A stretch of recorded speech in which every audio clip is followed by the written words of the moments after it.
Good afternoon, ladies and gentlemen. Gyle here. Welcome to something a little bit different. This looks a little bit like an FA match, but those of you who have been paying close attention to the development that's been going on behind the scenes at Sanctuary these many years that it's been being worked on will recognize this instantly.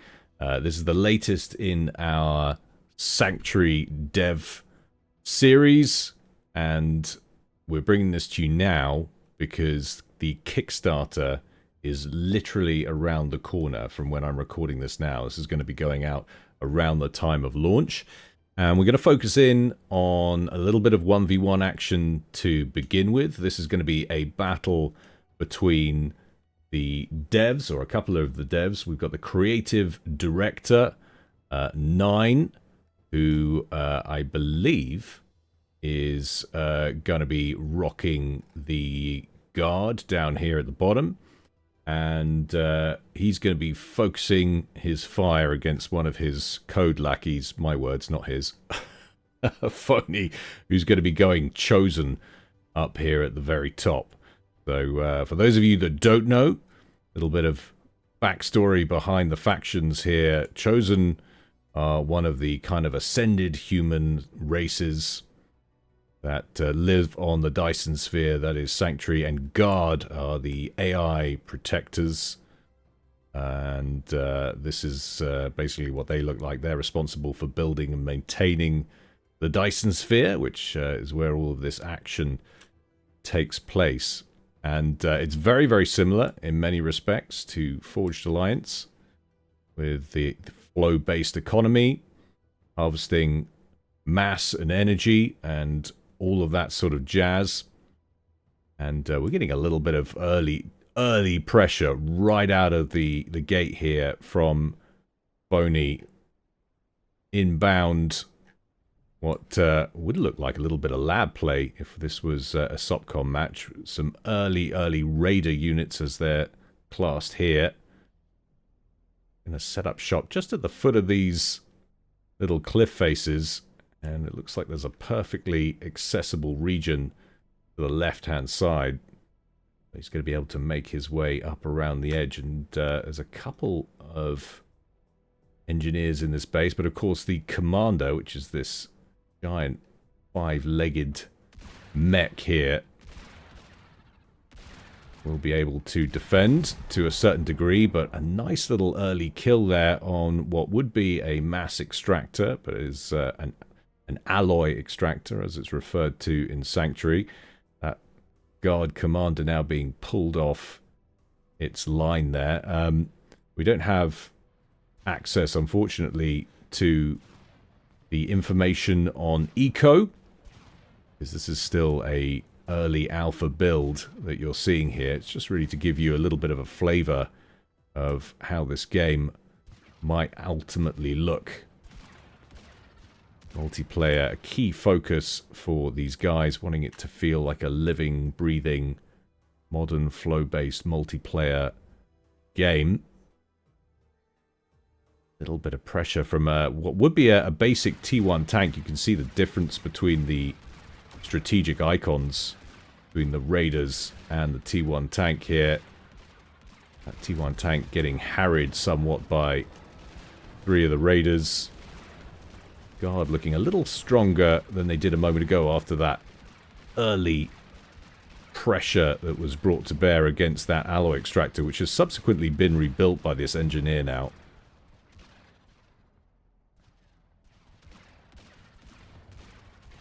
These are all still at tier 1, so the mechanics very similar. As we've said many times before, very much a spiritual successor to Supreme Commander. Tech operating in a similar fashion with the different tiers. It's work there by Phony.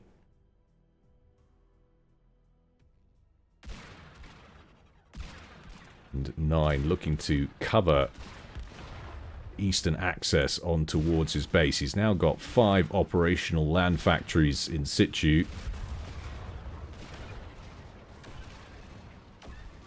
Actually impressed with how easy it is for those raiders to take down those mass points, or alloy points, I should say. Seem to pack a little bit more punch than their lab ancestors. It actually feels like a slightly quicker paced game than Supreme Commander.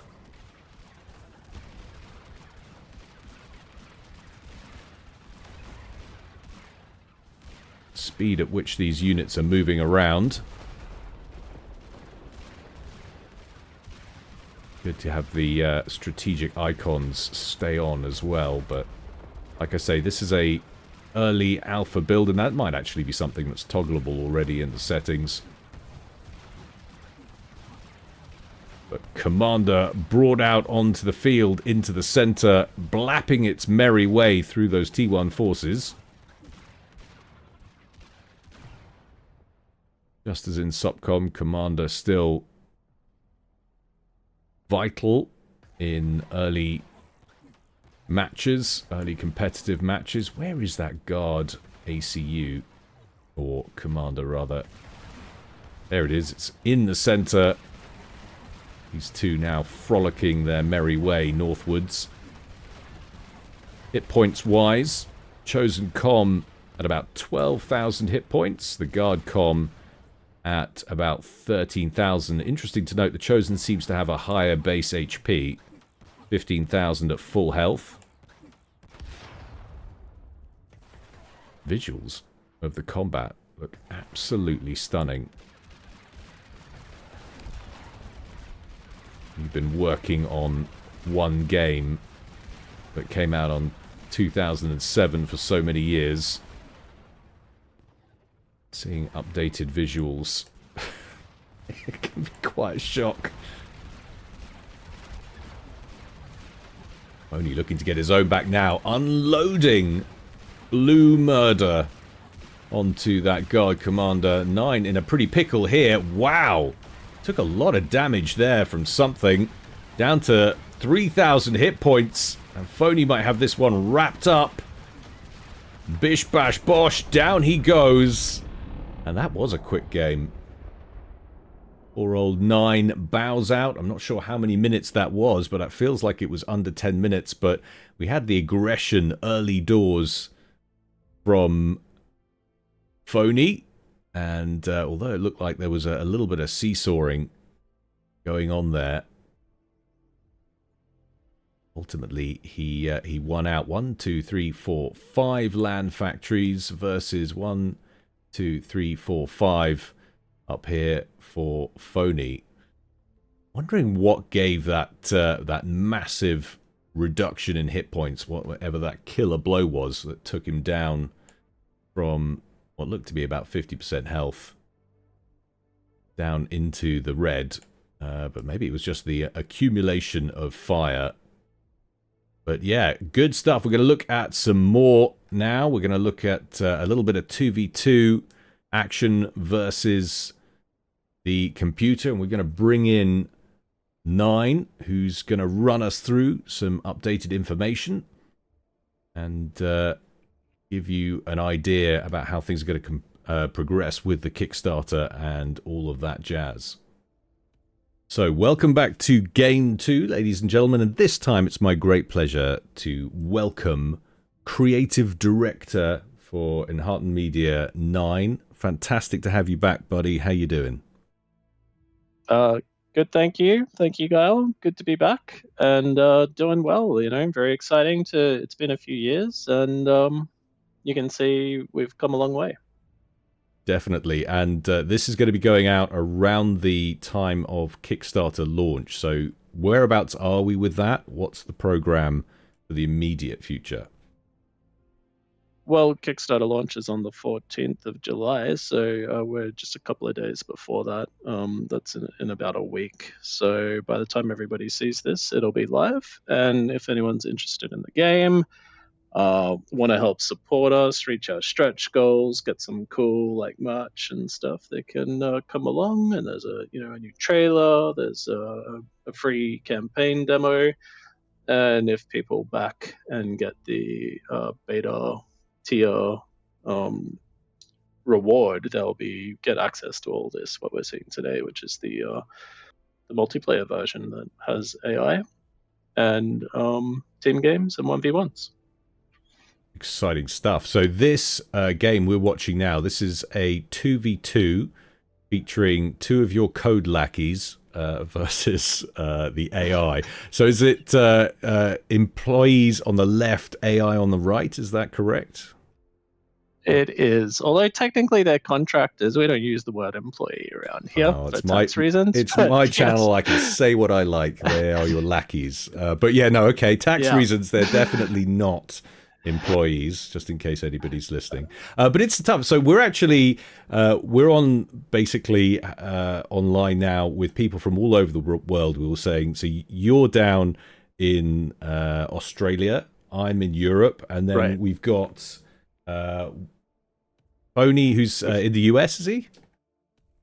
That's right. Yeah, he's on the West Coast. Hello, welcome, Phony. Good to have you on board. And then Null is in South Africa. Who's playing who, by the way, for this one? Which colors are you? Phony is green. Yeah. There we go. Phony's green, Null so is yellow. Playing EDA. Green is EDA, and Null is up the top. He's yellow. Rockin' Chosen. And how difficult is this going to be for you guys? How advanced is the AI? Well, we're gonna see. The Most AI of the has time been before. Yeah, every now and then there's an update to AI, and it suddenly starts crushing everybody. So that can be that's the thing, is because updates come like once a month or something. So you never really know. But I think I know how this is going to play out. You can see the AI is building pretty well. Like they've got 4 factories each. If you compare it to the human players, I don't think the humans are going as well, are they? Land factory, and then we've got T1 gens kicking about around said land factories. So what are we? So this is a chosen base on the south. That's right. And then that's a guard base in the north. You got it. Yeah. And they look very similar to each other. Yeah. You can see yellow's moving into the middle. Is that building? Is that energy storage? That's an energy building. Oh, it's an extractor. What am I talking about? Yeah. Humans a little bit devoid of any commander presence in the center. They probably want to get something down there, don't they? Well, like, I mean, I would be there if I was playing. But one thing about that we don't have at the moment is any form of kind of overcharge. So that would be it changes it quite a lot, because you can die to, like, you know, a commander and 10 tanks kind of kills you, and there's no real way to stop that from happening. Overcharge is actually really important, to be honest, because it opens up all that type of gameplay. We do have our dash ability, which is coming soon, which I think will be showing before Kickstarter launches. But, you know, the commander can sort of like just dash forwards really fast and blow up a whole bunch of stuff in between.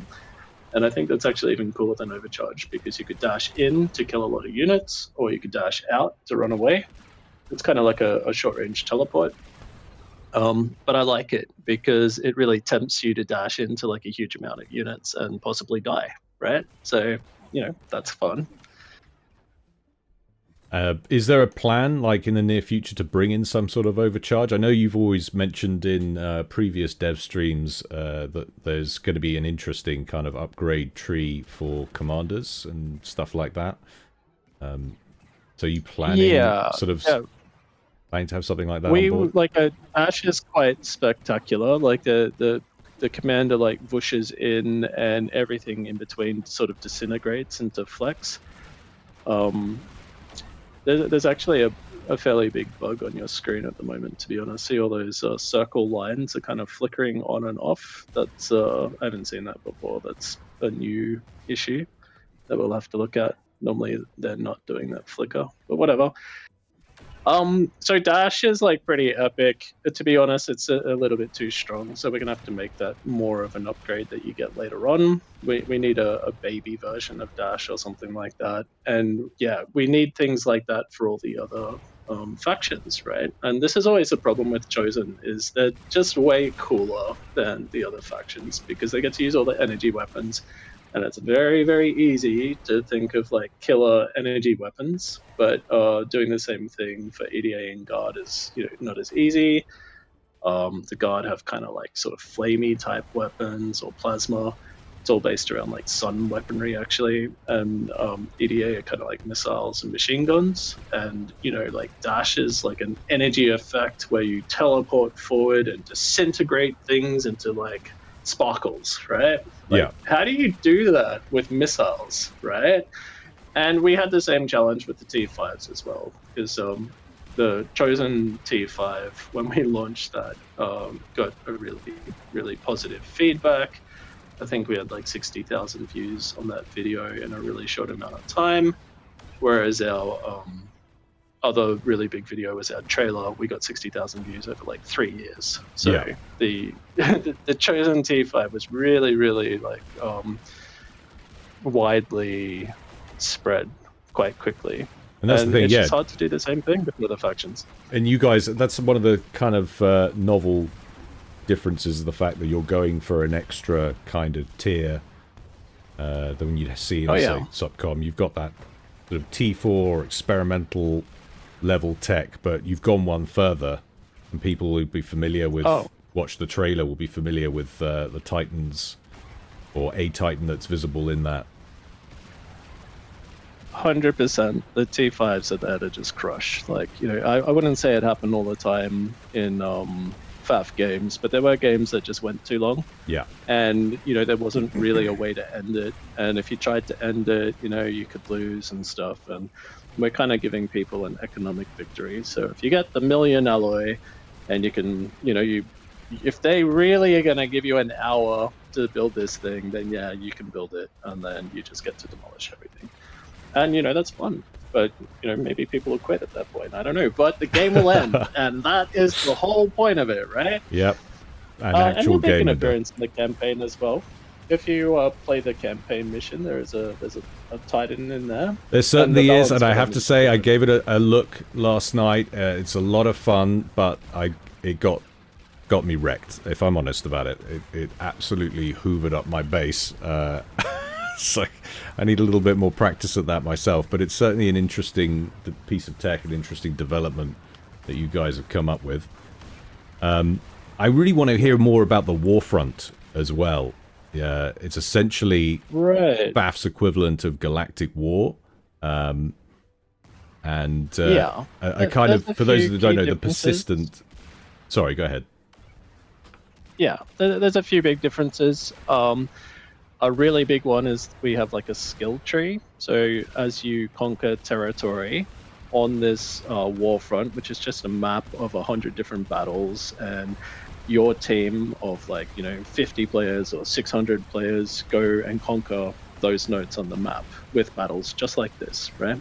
But as you conquer territory, you start earning research points for your team, and you can spend that on skills. And a skill is like maybe your units move a tiny bit faster, or all of your air units have a few more hit points, things like that.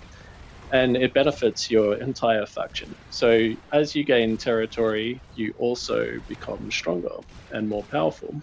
But it's a little bit more complicated than that as well, because Sanctuary is this weird place where you can control the weather, right?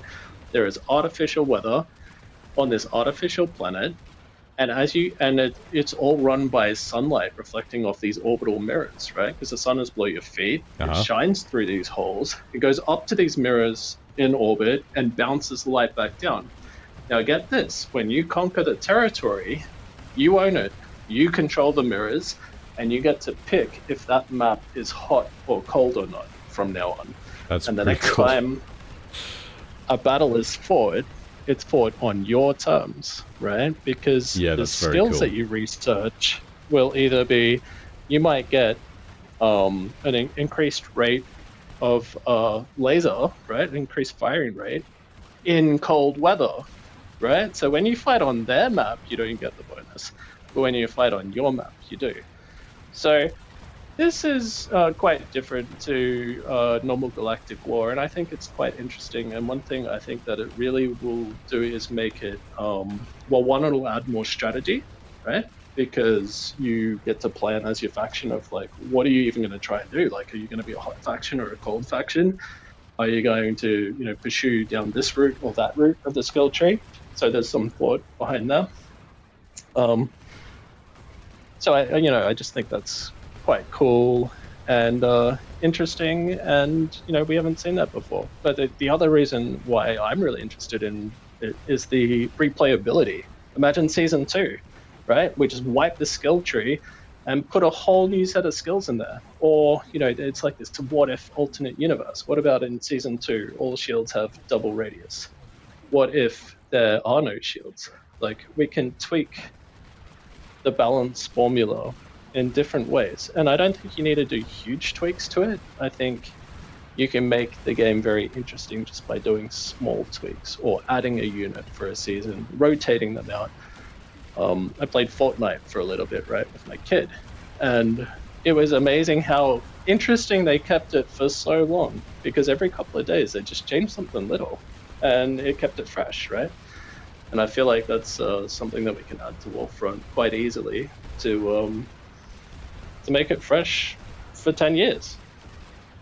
Absolutely, yeah, that's a nice idea. So who gets to actually, when you're talking about applying the research points to make these adjustments, are you saying that obviously it can be a game-by-game basis when it comes to the sort of, I say topography, but the climate maybe, when you're referring to the mirrors and such. But when you're talking about applying bonuses and things, who would get to spend that? Is that something that individual games you'll be able to change, or will you have some sort of command structure where a whole series of games? 100%.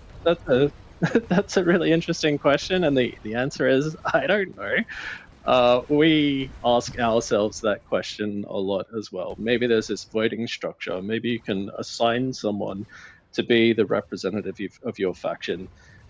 Maybe there's a vote, or maybe everyone just picks what their point goes to, and they slowly spend their points. And maybe you can win this game just in chat, right? If you can grab the hearts and mind of your faction and convince them that we just need to go down air route, and everyone just votes on air route, maybe you win. I don't know.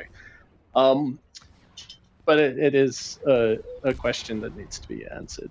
And we'll get there. I just want to point out that Warfront is a stretch goal of ours. Right now we're focused more on the multiplayer.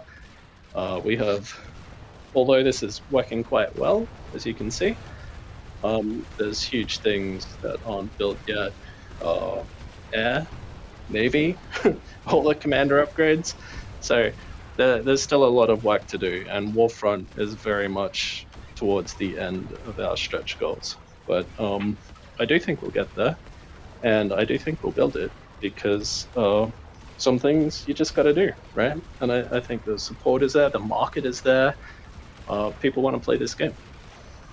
Absolutely, there's a lot of hype around it in RTS circles. I've actually seen a bunch of videos online from a number of different creators talking about the next RTSs to look out for, and Sanctuary regularly pops up on that list, and it's exciting because we've kind of been following you guys for, well, pretty much right from the get-go when you announced that you were going ahead, you were starting development, and it's been fantastic to see it all take fruit. But the actual Kickstarter going live in the near future, do we have, I know it's almost impossible to predict the future, but do we have some sort of timeline of when we might see a version 1.0?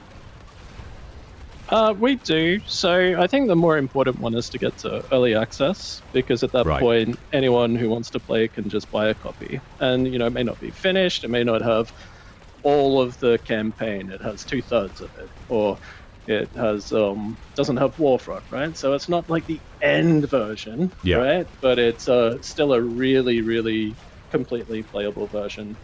And we're just saying that's going to be in August next year. So 1 year from the end of Kickstarter, we're able to launch, because the truth is Sanctuary is already fun, it's already playable, and with a year, we'll have so much more done that it will be completely viable. Like, we have air half built now. You won't see that in this game, but it exists. We have, with Navy, we don't have the artwork for it, but we have so much of the code of it is done. And we have like seabed units, we have hover units, and we just have like parts everywhere. But you know about our freeze feature, for example? Yeah. Do you know what that's about? You can blow up the ice stations, and then it snap freezes the entire map, which changes everything instantly, right? Because the submarines can all still move, but all the ships are stuck on the ice. Now tanks can drive on the ice, and there's a whole bunch of things that go into that.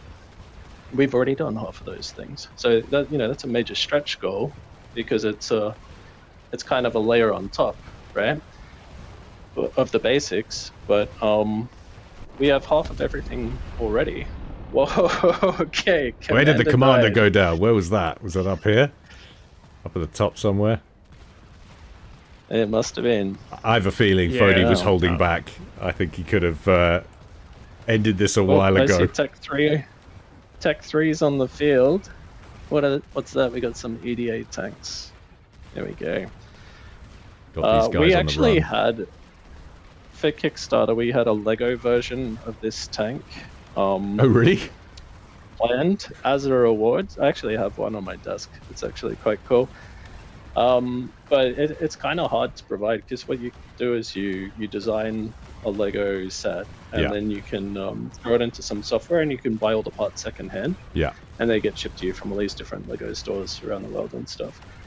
And we had it all designed and planned out, and just the idea of sorting all of that Lego into like 500 kits, and there's all that's these pretty EU serious. regulations. Oh, I bet. Because it's a toy, you have to like go through the testing process to show that it's not going to choke kids. And although Lego can prove that Lego doesn't do it, I need to prove that. What? That's crazy. So, yeah. So we kind of gave up on the Lego. But you guys, you guys have gone for a Titan collectible instead, which looks pretty cool. 100%, yeah. So there's the T5 Titan from the God faction. It's this like big laser bomber. It flies overhead. It has this big orange kind of like light curtain that comes down and just basically scratches everything off the surface of Sanctuary. And you can have your own one, back us, join the right tier, and you get this statue, and it lights up. It has actually like a light up laser beam underneath it, which is pretty cool. We spent a long time making that, and we're excited. So there you go, AI crushed, but Very it nice. put up a fight. It had lots of units. It had heaps of factories, and that AI is made by Uverso, who comes from FAF, and made lots of the AI enhancements over there. So we're happy to have him. And it's always fun to play because it always changes. Fantastic stuff. Should we get another game in? I think we should. All right, so this is game 3, and this is going to be a free-for-all. Now, who's in what location on this one, 9? Phony, where are you at? I'm position 1 on the left. And you're You're going green. EDA. Yeah, I'm green. Yeah, and I'm pretty sure Null is on the right. Noel's on the other side in red. And he's going guard. Rock and then, guard. Yeah, and then we've got a Chosen and an EDA AI on each side who are also on opposite teams. So it's a full-on free-for-all. It's actually quite interesting topography on this map. I quite like it. Multi-tiered level. That kind of X in the middle with that crater. The general stuff, is it very similar to FA with the starting reclaim? All of these rocks and trees are harvestable, are they, or We haven't implemented that, but that is the that's vision, going to be 100%. Yeah. So reclaim will behave essentially the same. Trees, and of course wrecks and the rocks, which really makes the maps quite different to each other, right? Because you can incorporate that into your build. Yeah.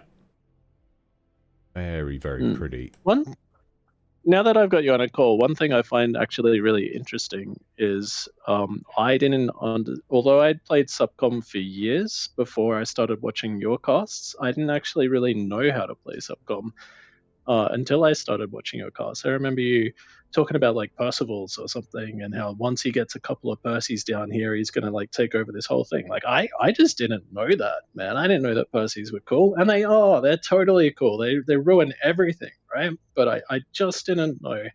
And it's interesting that all these RTS games don't teach you stuff like that. Like there's such a learning curve on it, but nowhere in the game does it teach you the balance, right? Or that type of stuff. It was the same with Nomads when we were trying to promote that on FAF and make that a bigger and better thing, which he helped me with, by the way. Thanks for that. But you had this whole new faction, right, with all these different units. I didn't know what any of them did. Like, how many of that thing does it take to kill one of those things? And that's what you need to know. You need to know, like, not exactly how many, but is it 5? Is it 2? Is it 1? Or is it 20? You need to know that. And until you know that, you can't really play. You can't play the game properly. That's true. And it's so much of it's just a feel that you get by playing the game. And likewise, when it comes to balancing the factions as devs, you've got to get an appreciation for that feel so that you know what's going to need tweaking as you go.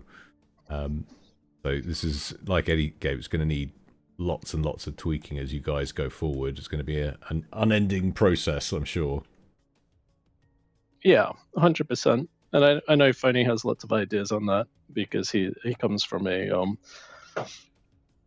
game design background at his uni, and he's always just saying the word telemetry. He wants to like bake into the game numbers, right, where it automatically measures everything, the whole world, and then you like data mine it, and then you make your balance influenced somewhat by that, right? Like, so maybe you just find out that one unit's like never used, or it's like totally OP, or wins too often.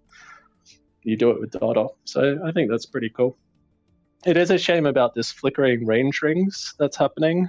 I guess Sanctuary is in pre-alpha.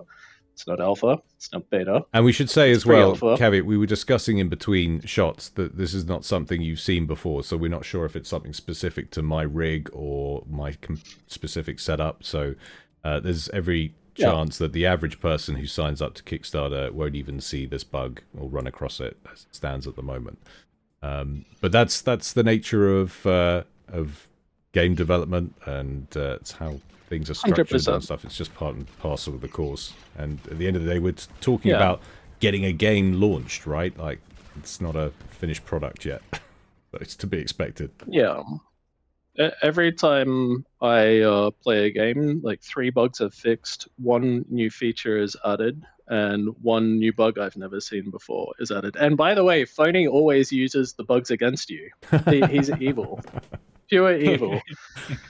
If there's a bug and it's on his list to fix, he will use it in a fight, like in a competitive game, and it can be quite funny. We've had some really, really funny bugs. One was, how when you place a building, like a hologram of a building, you can't then place an overlapping hologram on it, so you can't put 2 buildings in the same spot.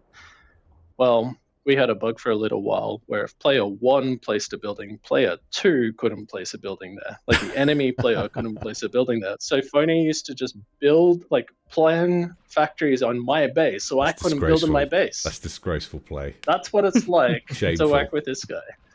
Yeah. Sounds like you're having good fun with it all, though. That's the important thing. Yeah. Can be fun. That's for sure. So what do we have here? Bit of point defense from Phony.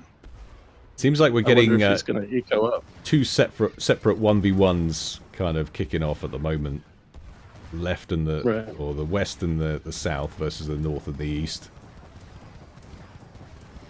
I'll get enough I of that. imagine Phony's probably going to start upgrading extractors because it's not likely that he's going to kill 4 players with one base. So.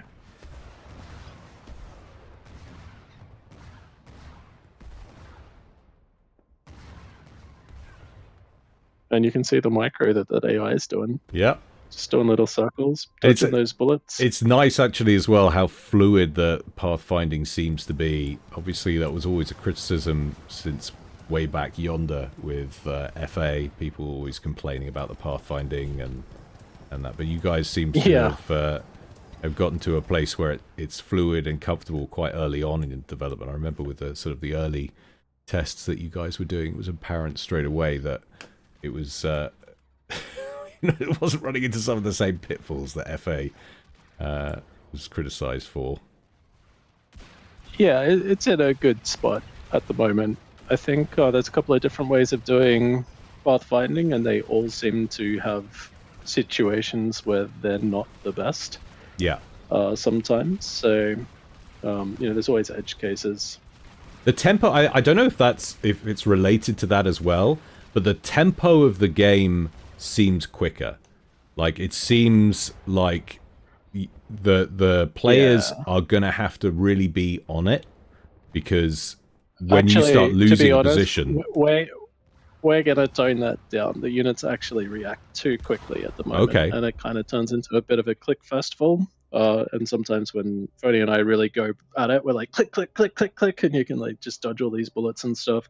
It's good to have some micro, but right now it's actually too responsive. So we need to dial back all the units. We need to make them like take off slower so that they feel like heavy. 1,000 Korean esports professionals cried out in horror. Don't turn it down, they say. But no, I appreciate that. Yeah, we're not trying to make StarCraft. Yeah, we're not. Well, but, that's it. And you've got to factor in old people like me as well, right? Yeah, but the engine can do it.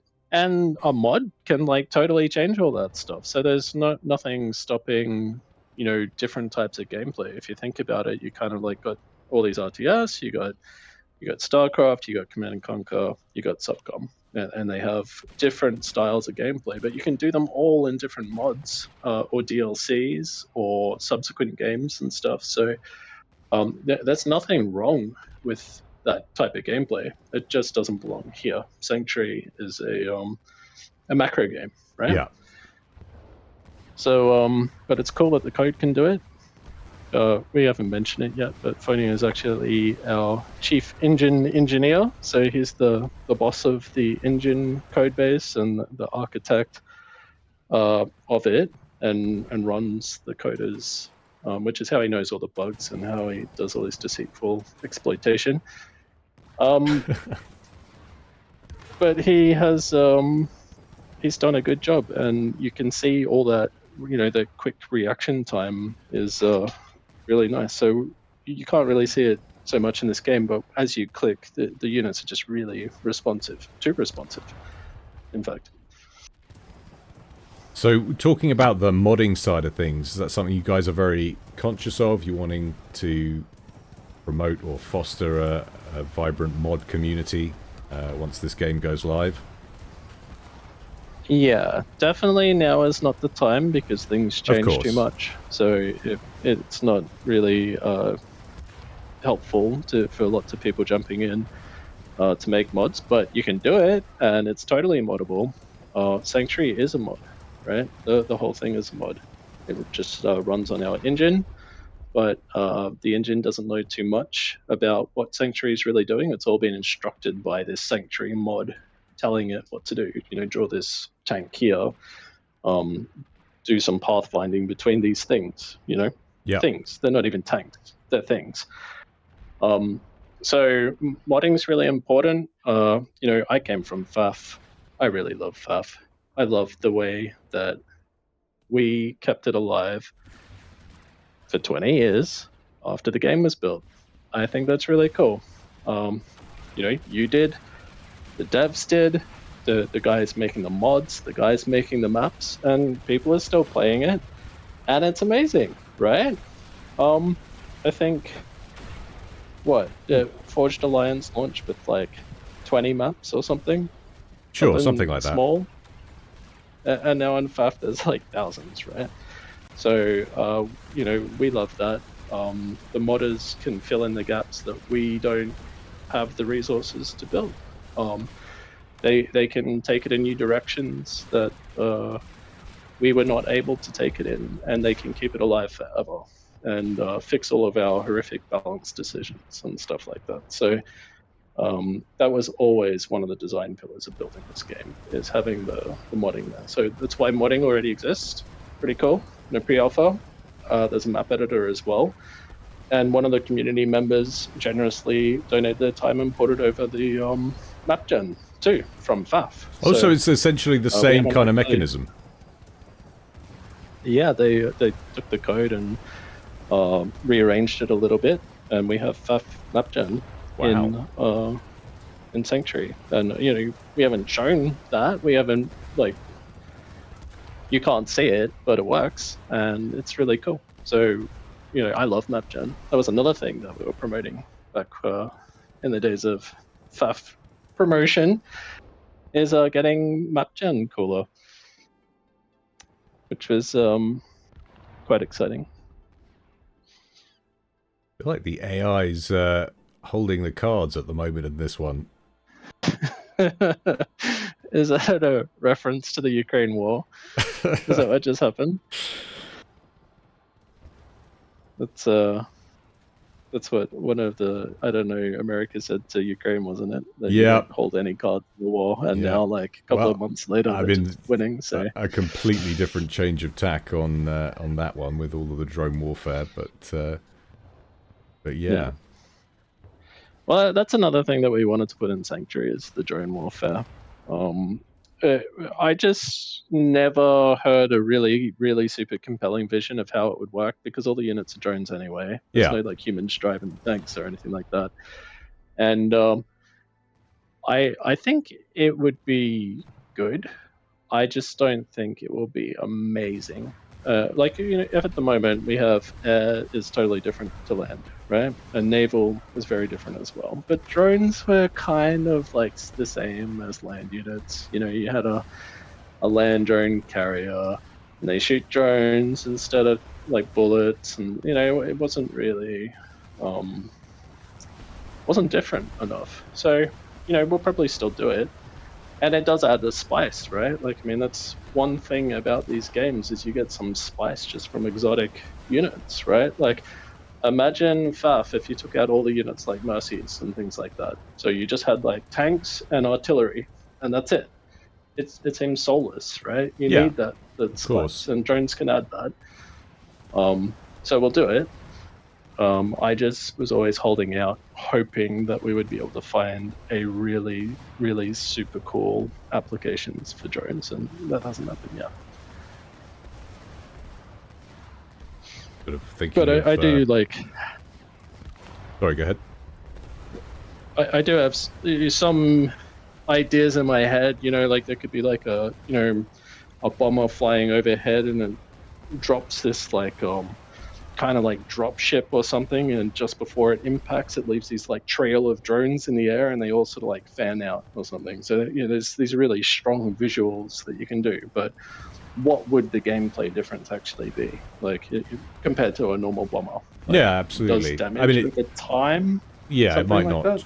It might not change the nature of the gameplay that much. I'm thinking actually of things like Homeworld and the drone controllers and that, where you have the sort of central command ship, and you can send out drones to go to different places and fulfill different functions. So perhaps something like that, or indeed you could give it more of a I don't know, an engineering role, like the rover drones in Subcom, something like that.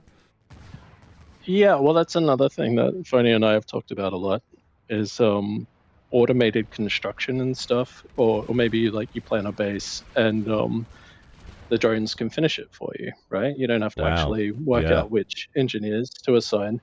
Or you abstract it away. You just say there will be a base here. There will be a fire base here, and it's up to, your sub AI helper to take the units you give him and build a fire base. Which could be quite interesting. Yeah, he that wouldn't could do be. it as good as you can do it. But now you can fight on a massive map, right? Now you can fight on 10 fronts at once because you delegate all 10 to the AI. That and then is you interesting. just go and fix the bit that needs help. Yeah. Well, And it would give I think that could be flexibility if quite people cool. want to stick with the macro side of things and plan out a base they want to do it, then fine. But if somebody's like, okay, I need to devote all of my APM right now to this battlefront and winning this sector, I just want some infrastructure going up over here, then they can delineate that. And Yeah.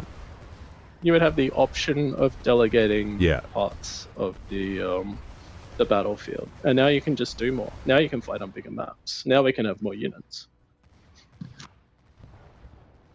I believe how Because really, balanced like, this is you're over here, limited. You're limited at the moment by like the player's ability to manage stuff, right? Like, Yeah, of course. On FAF maps, on big ones, I was just totally lost, right? Like I wouldn't play on big maps very much because it just didn't work out very well for me. I'd be focused on something and I'd just lose everything else. So this would alleviate that somewhat. But your pro players would still be able to just crush, right? Yeah. We're not taking that away. Yeah. Or could have an AI commander in trouble here. Yeah. He's not got the units. Oh. If he's stuck with it. Maybe. He left it late. Yeah. Come on, AI, protect your commander.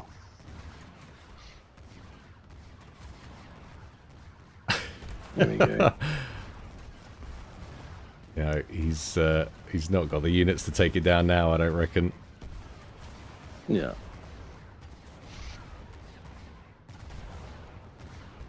Oh, maybe there's a whole other group coming in from the north I didn't even see. Classic Gyle move right there. Yeah. Oh, they all died. Oh no, they were hiding they're behind in the the wreck. Yeah. Yeah. That's an issue with our factories have roofs, right? And Right, then sure. If you think about in FAF, they don't have roofs, so you can always see Gosh. the units on top of them. Got the kill. All right. Who's next? So what does that mean? You can see Null's pulling back. Null has, a bunch of T2PD there. That's nice. And Tech 3 units on the field, actually. Not much in the south, though. That's an open door. It depends how nasty Phony wants to be right now. Null. Build point defense down the bottom.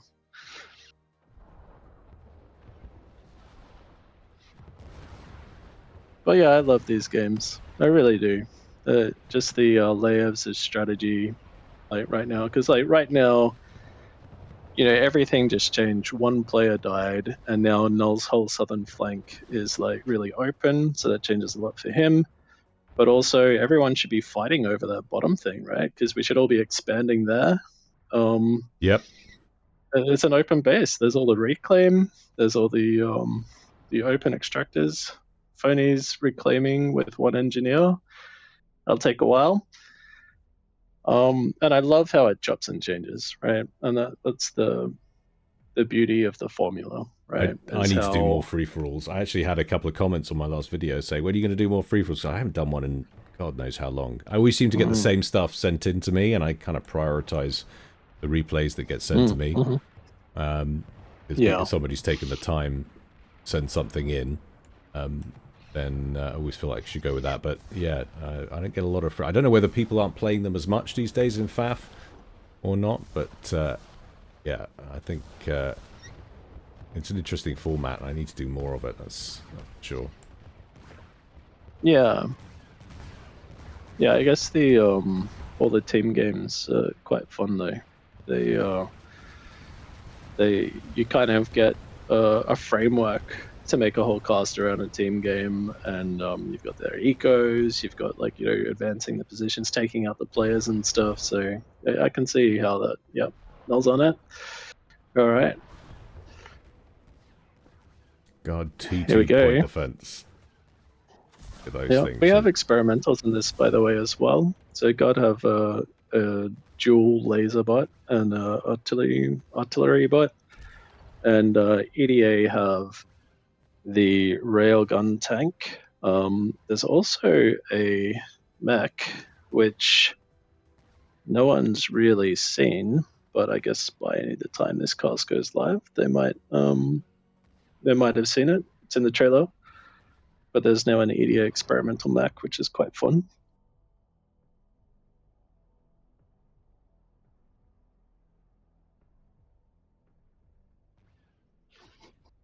Phony's taking the extractors down south. And that's another thing. You can see the faded strategic icons down the bottom. Do you see that? Yeah. Yeah. So that's another thing that we introduced is that you can see half completed structures, and you can see that on the unit factories as well. So you can see the strategic icon of the unit that's half built in the factory as he's like popping out, which can be kind of useful. But one side effect of that is, what if two players build an extractor in the same place, or plan to, right? Like if you have a red player and a yellow player and they both place the same extractor and they're both transparent, it ends up being an orange extractor, which is quite weird. Sure. Here we go. Yeah. I You don't think he's think of all breaching these through side here. effects. No, of course. It's No. something only a dev would get hung up on. Yeah.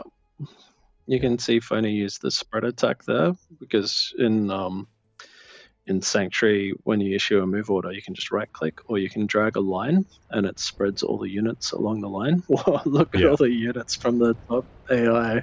That's a bit nuts. Look at that. And yeah, because of the way that AI is coded, you can make all of those units run away from you.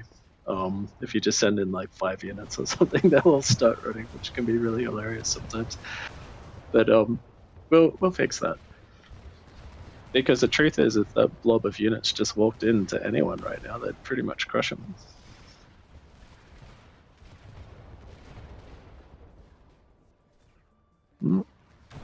Yeah. Top base under Killer trouble. units retreating.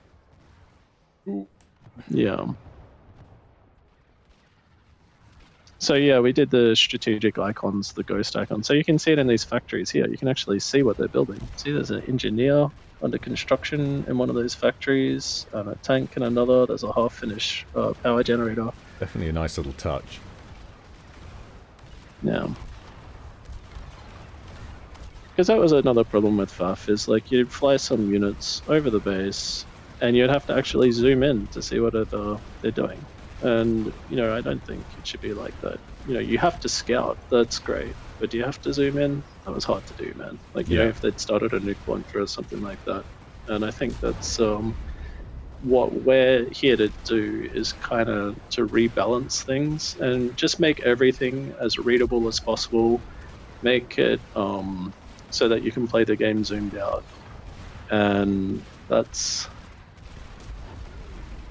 how we're going to make this the best we can make it, to be honest. Like, you can still zoom in, don't get me wrong, do it. But having the ability to understand what's going on. Because that was another issue that I had with FAF, a really big one, was just the upgrades, the commander upgrades, which were awesome, but I never knew what they had. And because I didn't know what they had, I couldn't move in, right? It actually just paralyzed me. If I just knew, do they have gun? Do they have Tech 2? Whatever. And all I knew is they had a chunky arm, and I don't know what the chunky arm means because my memory is not that good. So that's another thing that we wanted to address with that commander chassis upgrade system, where all of the upgrades would be locked behind different chassis, and first you had to upgrade to the light or heavy chassis, then after that you could get the upgrades for it. Tell you something that interested me, actually, that I only just learnt about in your Kickstarter video. The command units before they are actually built. Obviously, you've always been able to set rally points and things like that out of a factory. But the idea that you can actually issue orders before the unit's even complete. Like, how does that work? Like, the mechanics of that's got to be complicated to do, right?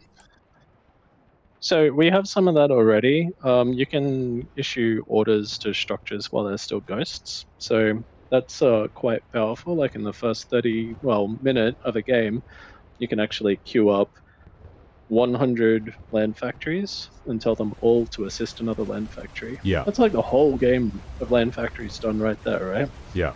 Similarly, you place all the extractors with your engineers, and then you double click on the ghosts, you hit upgrade, and you hit pause. You can do all that in the same first minute of the game as well. It's very handy. So it is handy. And what does it do? It means you spend less time thinking about that and more time playing the actual game, right? Getting the fight right, getting your units in the correct position. Yeah, just 100 little things like this, and this is the sort of stuff that we showed the creators of Forge Alliance, right? We met with Chris and Brad, and we were showing them these things that we've made, and they're like, you just took the paradigm and pushed it a little bit further. Right? Yeah. And that's kind of how I see it as well, is we're just taking it a step further. But we want to take it even further, and you can give orders to units, tanks that don't exist, and that'll be more relevant for engineers. So the way it would work is you place your factory, you queue up 3 engineers, and before the engineer even starts constructed, you can select him somehow and start telling him where to go and what to build.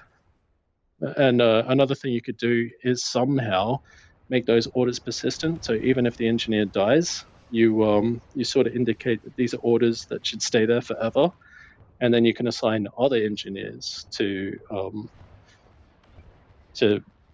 assist and finish the job. Because it's really annoying, you place a whole bunch of stuff and then your engineer gets bombed or whatever, then you have to redo it. So it would be much nicer.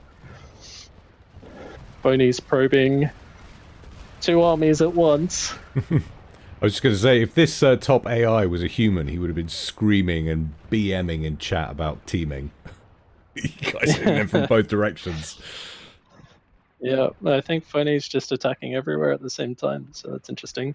But he can afford to do that because he's got 2 bases, and he's been upgrading his extractors. That's another thing we did. If you look at the extractors in his base, you can see the T2 ones have that little white indicator. I gotta say, I do like this, and the T3 with this yellow bar. I like that. That's right. It's just an easier and on visual. The T1 units, we got rid of it altogether. Exactly. There is no T1 indicator.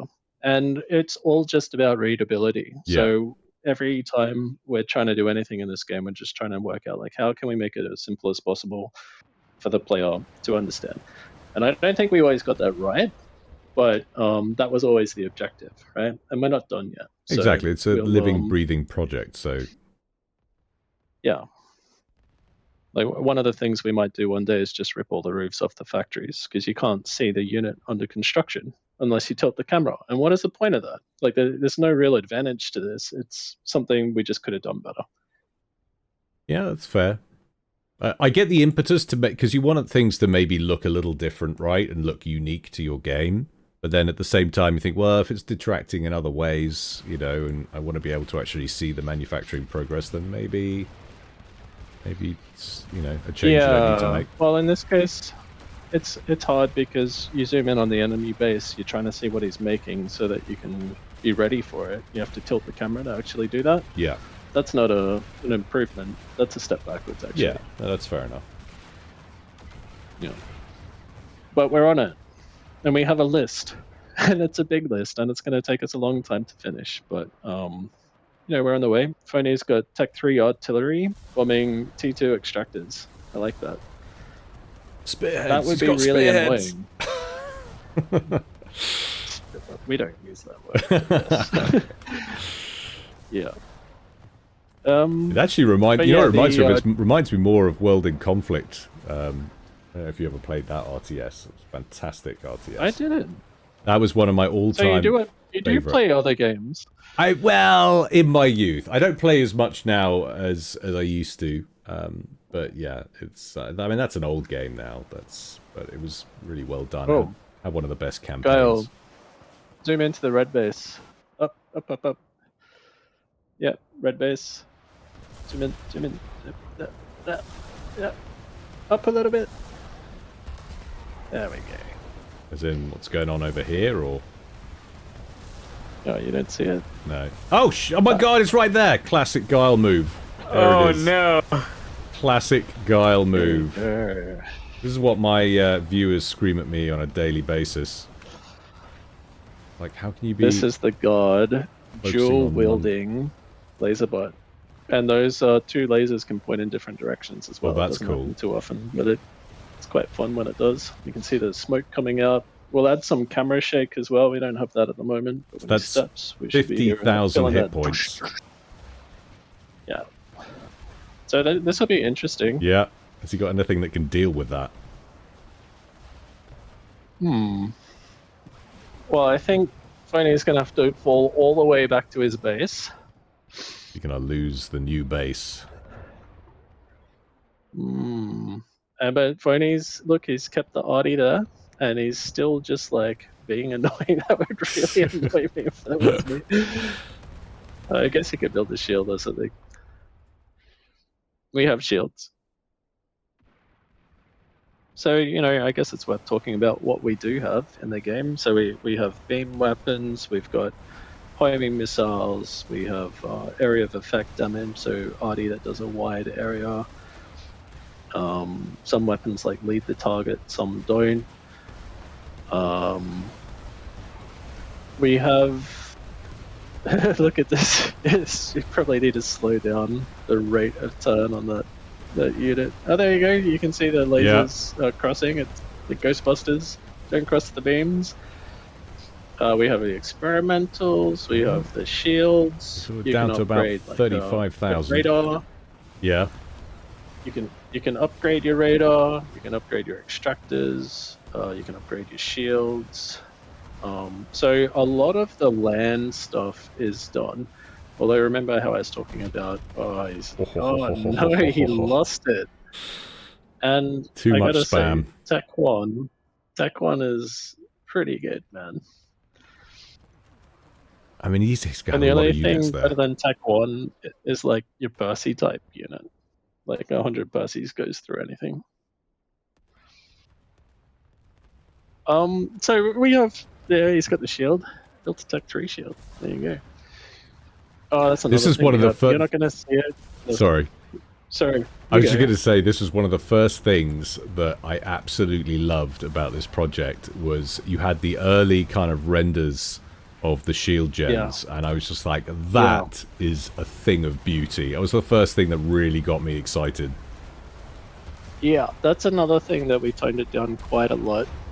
Whereas the earlier versions were way more opaque, but we realized you just can't see the base. And stuff. Exactly. So we've gone to quite a bit of effort here. Is the edges always stay lit, but the majority of it is not. So we're happy to sacrifice the visuals. It doesn't need to look the prettiest; it needs to be the most readable. So that's kind of always the way. But I think Phony's in a bit of trouble. I mean, Null's in a bit of trouble here. I think he's done. I think he's getting out of this. And the AI stuff in the north is still alive. And he's coming in. I think you're cooked, Null. It's got the T3 laser tanks. Yeah, they're very shiny. Yeah, so most of what we have implemented is around base building and land units. But we have started recently on the air units. They do work. We have like scouts, we have bombers, we have gunships, and we have fighters. The fighters do things like they get behind the enemy aircraft and slow down so they can shoot them off their bomb. Things like that. The units land on the ground, they take off. I don't think the bombers drop bombs, so we have some problems like that. I mean, they still don't in FA sometimes. Well, there's that as well, yeah. Not exactly a feature we're trying to replicate. Sure. But Can't believe he's still alive. Yeah, he held out. Well, I think Noel should just retire undefeated at this point. Oh, this is AI is gonna going to finish just him off. crush him. Yeah, he needed to kite way earlier, so then he could hit those units at range. But the second they got into range, it was no contest. There was no way to survive that. I don't even know if kiting would have fixed it, but that was the only chance he had. Boom, baby. And that's another thing about this game, boom baby, that I love. There's different ways of playing. Like you can go tech 2 units, you can go tech 3 units, but you know, just staying with tech 1 is totally viable, which is how I play most of Yeah. the time, right? I either go heaps of tech 1 units, or I just go tech 3, like heaps of tech 3 units. But I pretty much don't do anything except one of those two things, because that's how I like to play. That's a railgun sniper, probably half done, and he's upgrading an extractor in the background there as well at the same time. So that'll probably speed up once he stops that extractor, once he finishes it. And that's why it was kind of like almost a joke. The engineers. It was almost a joke making that Lego tank from EDA, because it's almost the Lego faction. It's always been like a blocky, bricky faction. Yeah. And then to make a Lego version of the Lego tank was kind of like almost a joke. But it looks cool, man. Like it's great. I wish we could have made them in bulk. It's just a little bit hard.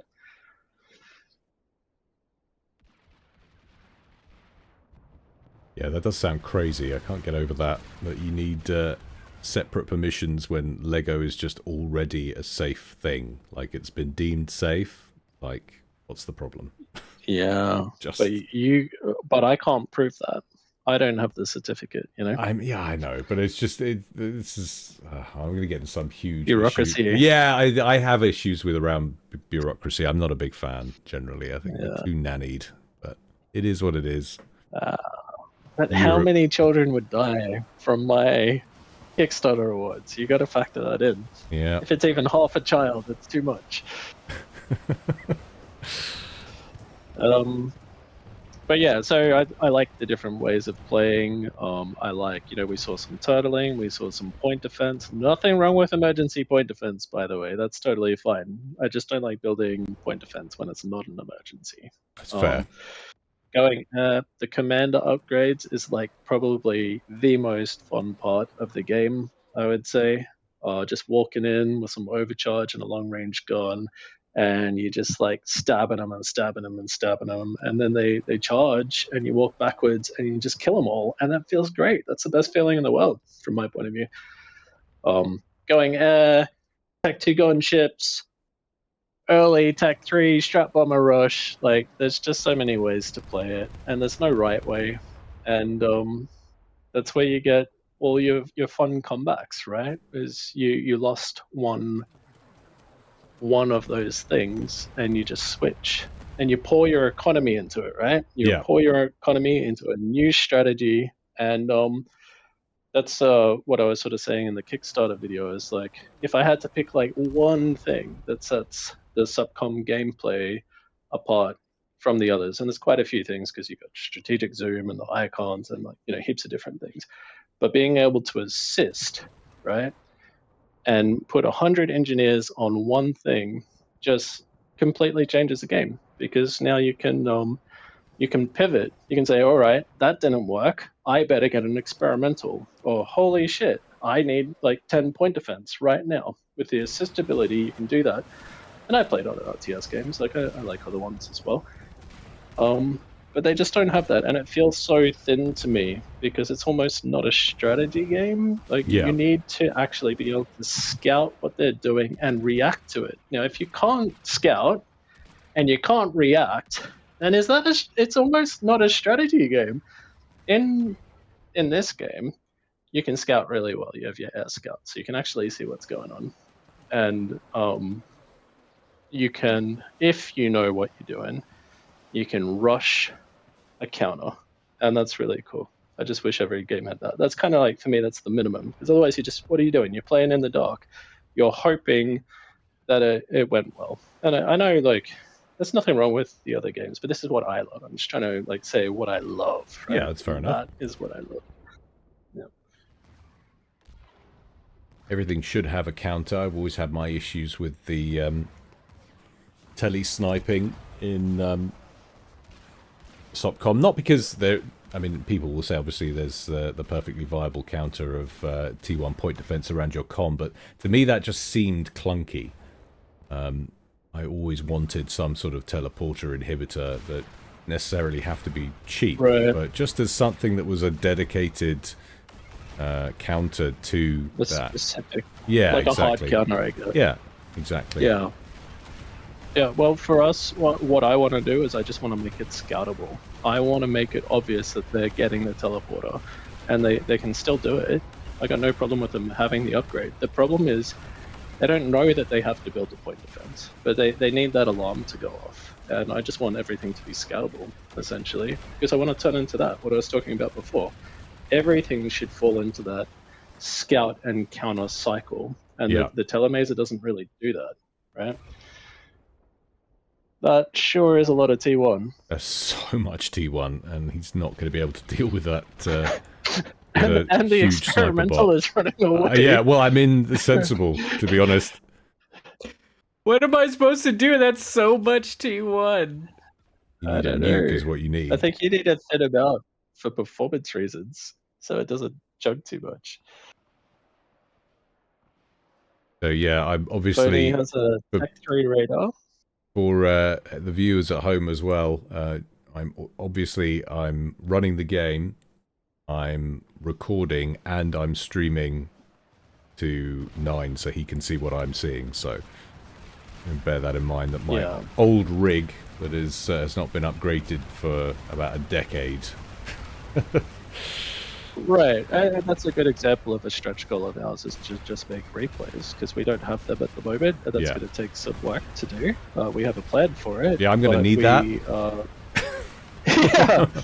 Well, for the viewers at home who want to make this a reality and want to see more of this, we do need your support to make replays, because right now it doesn't exist. There's only live matches, so Gyle has to actually be connected to Fody for Gyle to even watch the game. So that's an example, because I've shown Sanctuary to some people and they're like, "You're finished. Why even have a Kickstarter?" And I'm like, "No, dude, we're not finished. We're nowhere, not even close." Obviously, the performance hasn't been perfect in this game. The flickering range rings aren't perfect. That's a bug, right? But everything's otherwise been behaving like really well, and in some cases and from some aspects, like, everything's looking really nice. That was a nice kite, because you're just going to murder every single unit that comes into range. He's trying to kill off that Oh, yeah. experimental though. Look, just get in range. Keep backing it up. You gotta run, Fody, run. Such an What's enormous Fody blob. building next? Do we have any intel? Not really. Not sure He's he is. just making T1. Yeah, I mean, that's all he needs, really. He's got to try and fight blob with blob. He's pouring out a ton of land factories down here. Did you see the player card stuff that we were talking about in the Kickstarter? I did, yeah, and I like that. It goes hand in hand with all of the kind of the outside meta, I guess you'd call it. The sort of persistent side of the whole thing. If you're Yeah. going to have a galactic war, or what is it? Warfront is it's going to be Yeah. in Sanctuary. It's nice to have. But just even just normal team games and Yeah. stuff. Like I was talking to you earlier, I've watched, easily 100 casts from you, right? I watched them a lot about 10 years ago. Not so much now, because I'm a busy you don't man. get the time. But I came to know the players quite well, right? And I knew how they would play. Like, I had my favorite player. Do you have a favorite player, Guy? My favorite players don't really play anymore. My favorite one of all time was Zoc, and he disappeared almost a decade Zuck ago. was great. You know, he was Yeah. majestic. Well, Despite I being a like watching Cybran Zuck player. as well. He would always do weird shit, right? Yeah. Like he was having fun with it, testing it. I remember there was one game where he decided that he wasn't going to build any units at all and try and win. Like, who would try that? But you know, he would do that. So I know Zuck quite well. We're friends in real life, so he's a good guy. But he's not my favorite player. I always like Zlo the best, actually. Zlo would do even weirder shit. So Slow is the king of spam. He is Guilecast's very own Sean Bean. he's great, man. Just would try different things, and you'd learn a lot playing. And you could see he would just be trying different things. So Oh man, I really like that. this is not going great. Yeah.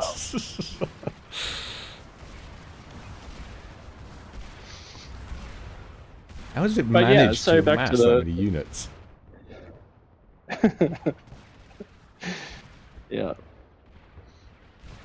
Oh.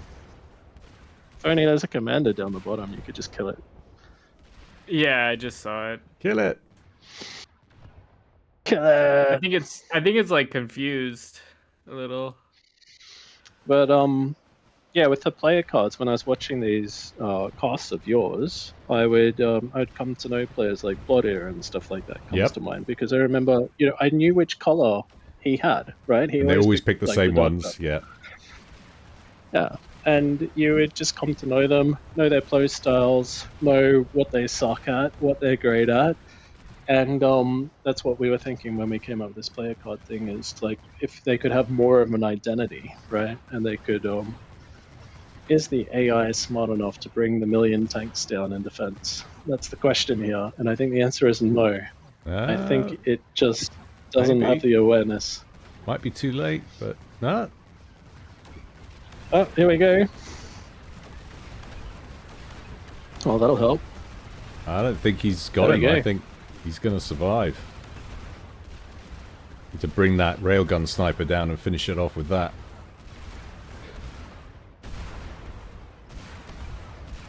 So, you know, the idea of the player cards started with that, you know, that identity of like just knowing the player and the color and stuff. But then we're like, well, you know, you could have your profile pick in there from Steam, and you could have like, you know, a medal award that you've won and display that prominently, right, on your card. So we plan on having all these kind of achievements called insignia, and they're just going to be like, you know, awards that you win for different things. Like maybe if you make 1,000 T1 tanks in one game, you get the like the spam guard or something like that. There's just Oh man, he's baited him so hard. Yeah, he's got it exactly right here. Look at this.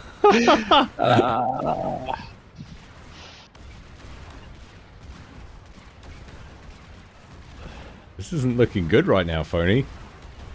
Yeah, Fernie. Hey, start the exploits, Quickly, mate. find an excuse. Find an excuse. Yeah. I mean, I'm quite impressed So with then, the way the you know- AI handled that. Sorry, like, I know you're in the middle of the flow about the player cards, but that in itself was quite impressive. He did come down, it defended his comm, and actually that entire engagement went really well for it. I think the AI strategy was clearly to wait for Phony to just suicide into the ball of death. Look at that. That is an insane number of units. I wonder how it works. Honestly, I haven't really looked into how this works, but some games it actually like techs up as well. That has not happened. It's just doing the spam. You're gonna have to go tech 3, Phony. There you go. Oh, it upgraded. You see that? The Len factory in the middle. Whereabouts? Well, Here. it disappeared. No. It stopped upgrading. Oh, okay. Yeah. That's another thing that's that we added is the ability to, you get the little adornments on top when they start upgrading. Oh, okay. There you go. Yeah. Well, that's like a bug. Do you see that factory down the bottom This is one. upgrading now and off? Yeah. Yeah, they're flashing on and off. So that is a bug, pre-alpha, ladies and gentlemen, and we need your help to fix that. So if you want the AI to be able to upgrade factories, it's not going to happen without you. I mean, it doesn't seem like it needs it. But it can win this all at T1, I think, maybe. Yeah. Well, it's gonna end up being like 4 frames a second Yeah. if it keeps going. Sheer number of But, units. Which is another thing that's interesting to talk about in this game is like the performance, which this isn't the best demo of it because the AI is not nearly as performant as the rest of the stuff. If you just want to talk about tanks and bullets, we can support ridiculous numbers. It's the AI code is actually starting to suffer. And you notice that in Topcom too, let's face it. You know, when you play long AI games, it's slow down as crazy. Oh, but we'll fix it. Like, I mean, there's no barrier to fixing it. We just haven't done it yet. Yeah. So, you know, the problem is in a big game, you need every part of it to be optimized. So one bit that's not optimized is Rex, right? The Rex are actually quite slow. That needs to be fixed. And in this game, you're just at the mercy of everything because you run into like everything that's not done. So another reason why we need support is to fix rec performance because rec performance is bad.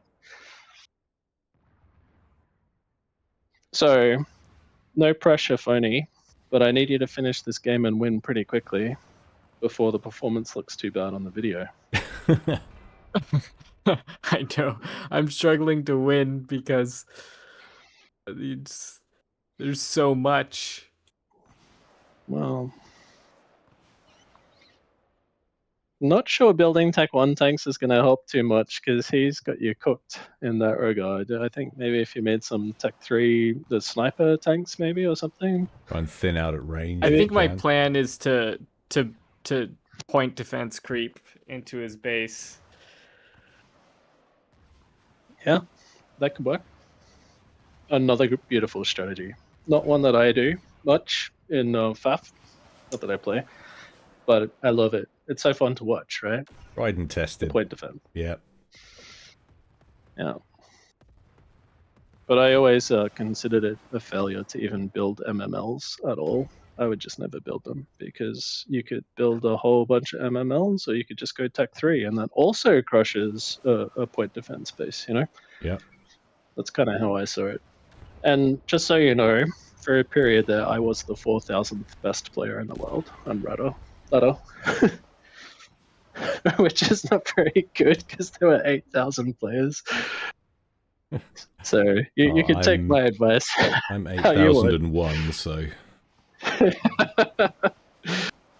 Yeah. But yeah, so with the insignias, you would basically just get achievements for different things. And you would be able to display that on your card, and then people would hover over it, and they would know that you got this crazy insignia of, like, you know, overcharging an experimental and killing your commander. That's a cool achievement, right? Yeah. Just something to brag about. And then there's also these different backgrounds for the card. So besides the color, you could pick from different types of backgrounds, and you just win them in tournaments and things. So you'd start off with the pleb background, but as you did different things, you would just get cooler and cooler backgrounds, and you can customize your card. So that's kind of what it was about. Just a way of like branding yourself. I'm gonna sneak in here and grab the comm. Where is the comm to where? Yes. Oh. Oh, yeah. E1 mobile. Yeah. Does Phony know where it is? He probably does because he has the T3 radar. And we have a bug or exploit. You can pick whichever word you want. But at the moment, radar actually shows you the shape of the icon. So, and because the commanders have a different shape, you can actually see without scouting where the commander is with radar. They're doing some damage now.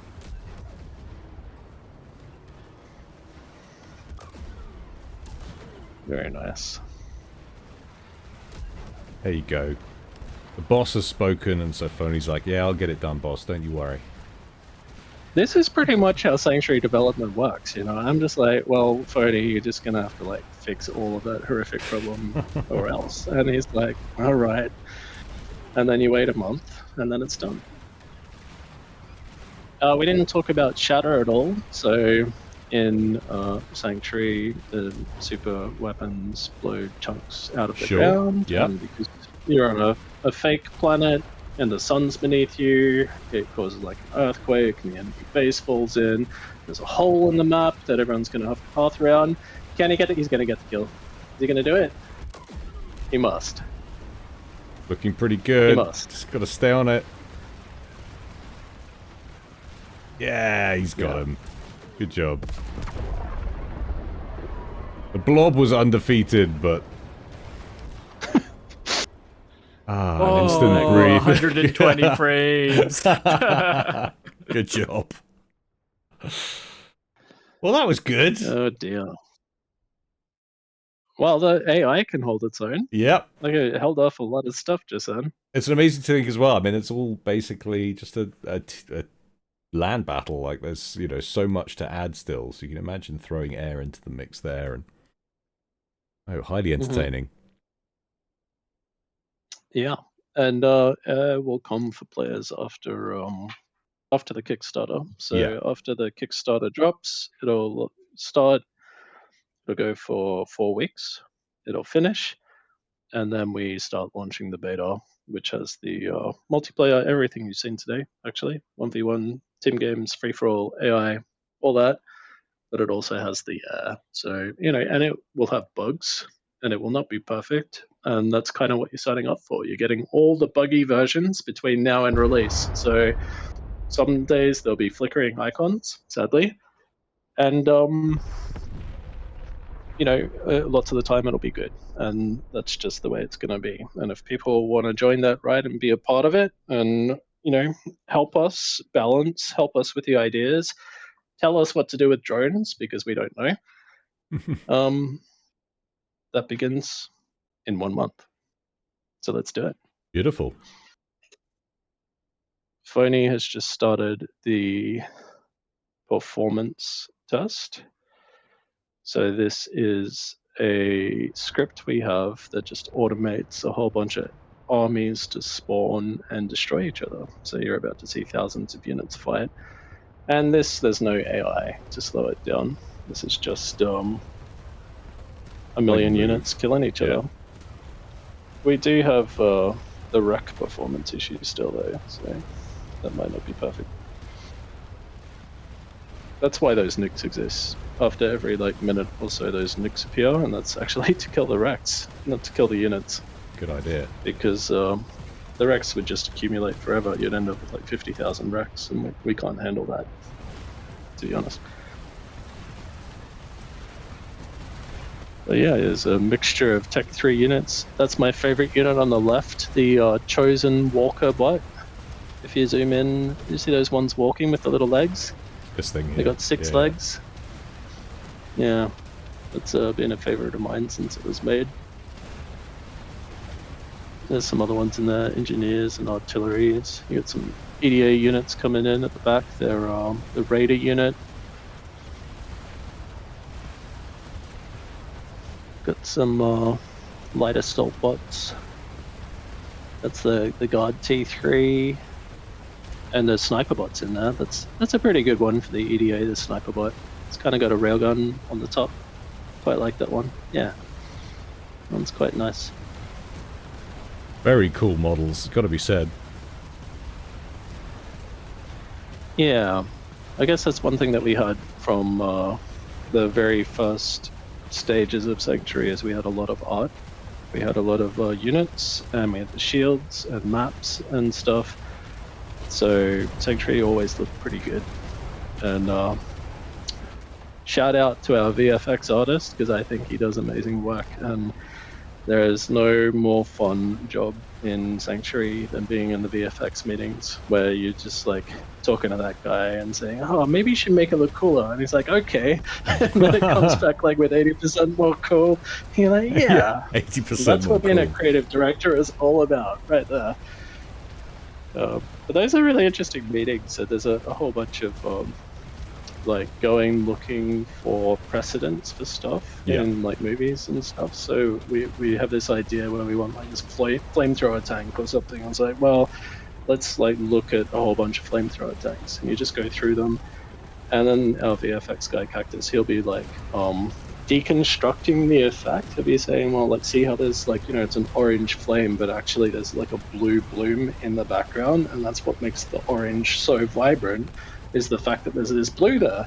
And I'm like, I don't see any blue, right? But all the other artists are like, yeah. So it's fun to watch and learn, right? I learn a lot about how to make things pretty. The prettiness is important.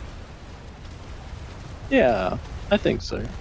And when you go back and look at FAF, like I play Sanctuary a bit, and I look at FAF, and I'm like, I just remember it being nicer than that, Like it. Yeah, I mean, let's look at it now. I mean, what, 2007? That's a long time ago now.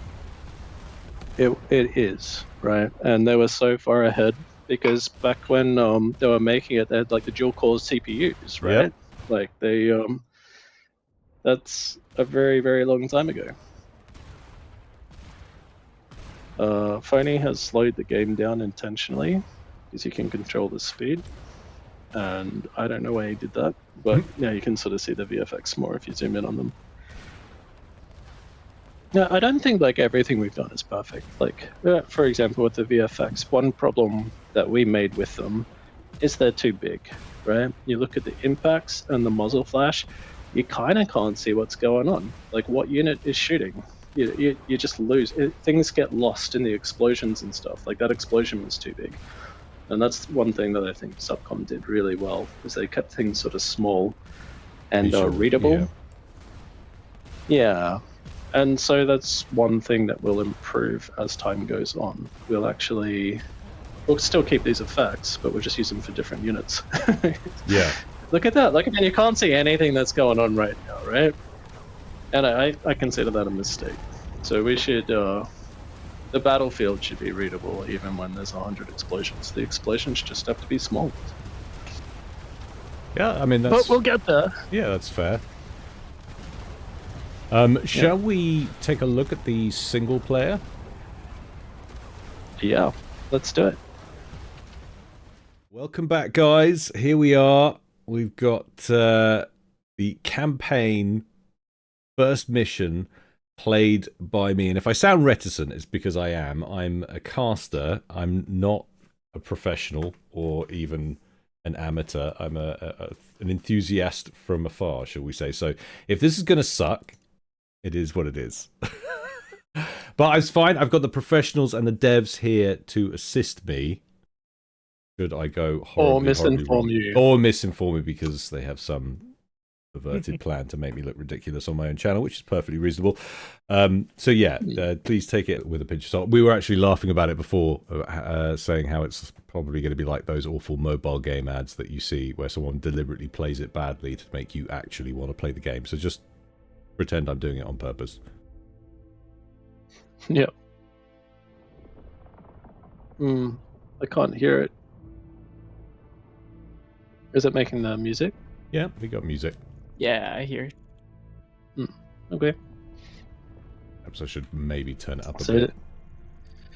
These are cutscenes that we made. Took us a long time to make these, to be honest. So those are the mirrors projecting the light down? Yeah.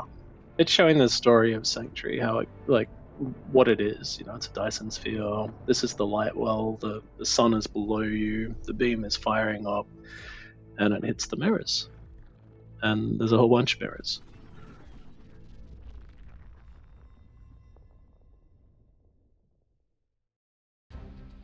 Breaking news. The Earth Defense Alliance has launched a series of coordinated strikes against chosen military installations all across Sanctuary. General Montgomery Cleavis of the EDA has declared this the first thrust towards freedom in their campaign to reclaim human dignity. This is actually all footage from the game. This was recorded in-game, these scenes. Okay, that's cool. And we spent a fair bit of time translating all this stuff. So all those subtitles that you see, they're all translated to I don't know how many languages, about 10. Translated by AI. So not perfect, but we'll improve that over time, and we're hoping to get the community's help on that. So if people can just pitch in and fix up the dodgy translations, that would be great, and that helps us get Sanctuary demo out to more people. Apologies if the game sounds a little bit low. That was by design. So obviously this will be louder when you play it, when you get involved with the Kickstarter and all the rest of it, guys. Although this is part of the demo, right? Is this to play this? You have to be part of the Kickstarter. Is that right? No. Or This is the free available? demo This is that the we're free looking demo. at right now. So by the time that people see this video, they'll be able to go and play this right now.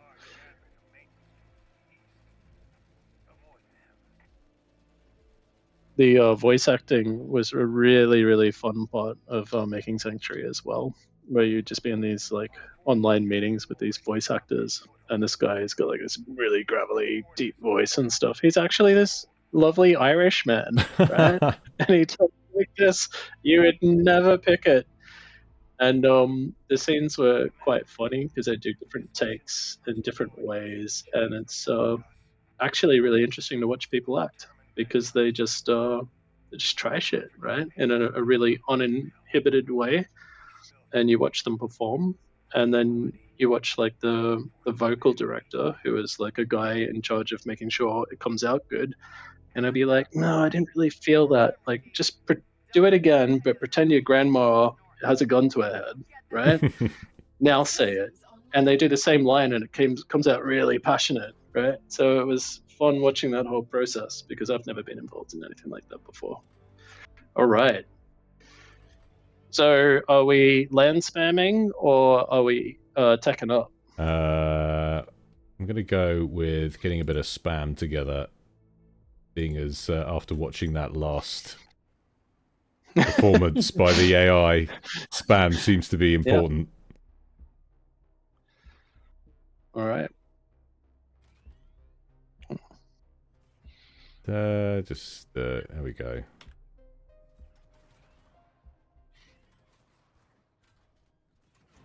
So I've got this sort of friendly base beneath me. Obviously I can't control any of these units, but they're on my side essentially. Yeah. That's Thompson.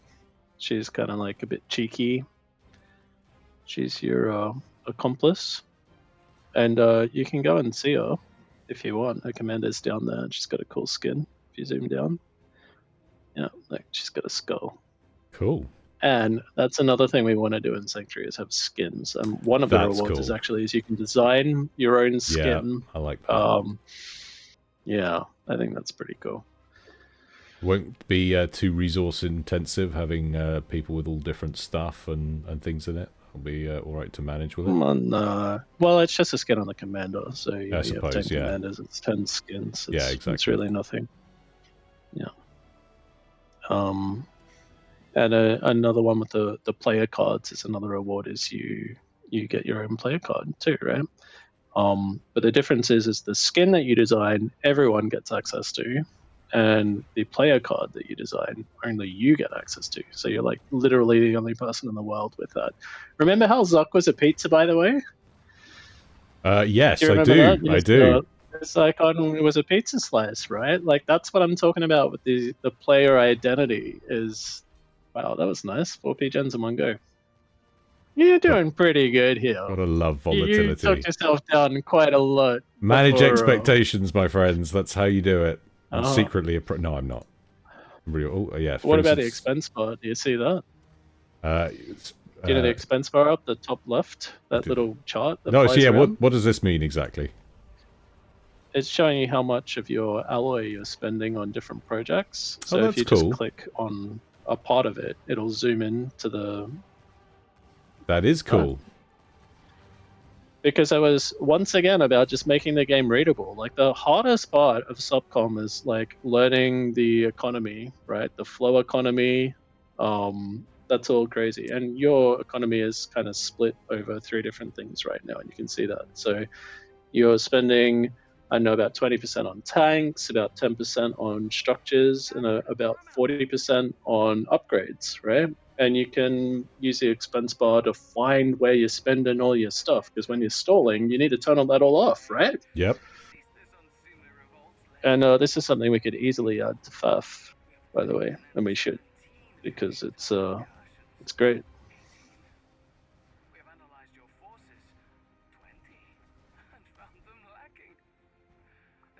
So this is the chosen opponent. He's kind of a bit of a joke. I can't adjust the game volume from here, can I? Does it have to be done at the main menu? No, you can just hit escape. Just make a quick adjustment there. Yeah. Turn the music off, but... Easy peasy. Yeah. So in the story, the Chosen are like the upgraded post-humans who, augmented themselves, merged with AIs, uploaded themselves to the digital world, and just became like better at basically everything. Yeah. And it's really interesting that you have the flickering range rings still. Yeah. Because this is pointing more and more towards a Gyle issue, and less to a... Well, I mean, if you hadn't seen it before until... it's obviously a Gyle issue. It's very interesting. But you're doing well. And have you experimented with the right drag thing? So you can right drag instead of move orders? I like that a lot. Yeah. And I find that really war vibes. Quite cool. Where it's going to be really good is in your commander fights, because you want to keep your units like nearly in range of the commander, so they can come in, but you want to keep them out of range. So that really allows you to micro that fight really well and get the unit placement down really good. Yeah. We lost a terminal. Funny that you mentioned Total War there, Gyle, because one of the contributions I had was that formation drag, and that's because I come from a Total War background. Love Total War. I love the historical Total Wars. And yeah, that was like the one thing that whenever I watched Supreme Commander or played it myself was like, why can't I click and drag a formation perfect here? Yeah. I always thought about RimWorld when I played it, because they had that as well, and it just was really, really useful. So then when I went back to FAF, I'm like, oh, I need this.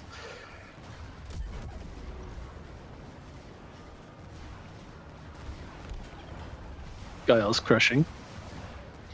Yeah, actually, he's clearing all this way faster than myself.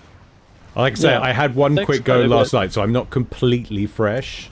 And the first time I did try this, I got spanked. So, yeah. You built some anti-air, you know what's coming. Yeah. Oh, it's that first T3 bot. Yeah. Bad times. That's my favorite unit in the game. Yeah. Do you have a favorite unit, Phony?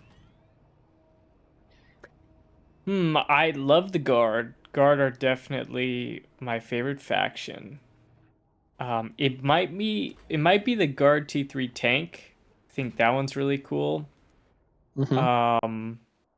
It's like a laser cannon. The Guard T5, and I really love the Guard T4 kind of walker bot. The laser bot. Not Monkey Lord. Yeah. Yeah.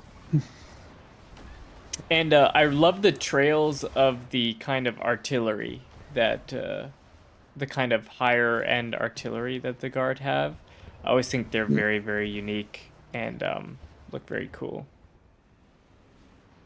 Yeah. I gotta say, Guard's my favorite faction as well. I think the visuals are quite cool, but also just the story was the most interesting story, because it's the furthest away from stuff I've seen. Like, you got your EDA, who are kind of like the rebels, who are, humans. They just, they want to not be oppressed, right? It's a fine story, but we've seen it before. And the Chosen, they're all upgraded and superior and stuff, and that's cool too. Like, and visually, I think they're the most like traditionally beautiful. Like the chosen buildings look amazing. But the Guard were always the least cliche, I guess, right? Because they'd have this story where these robots that built Sanctuary that just woke up, that have never been, conscious before, and just they're like robot babies, right?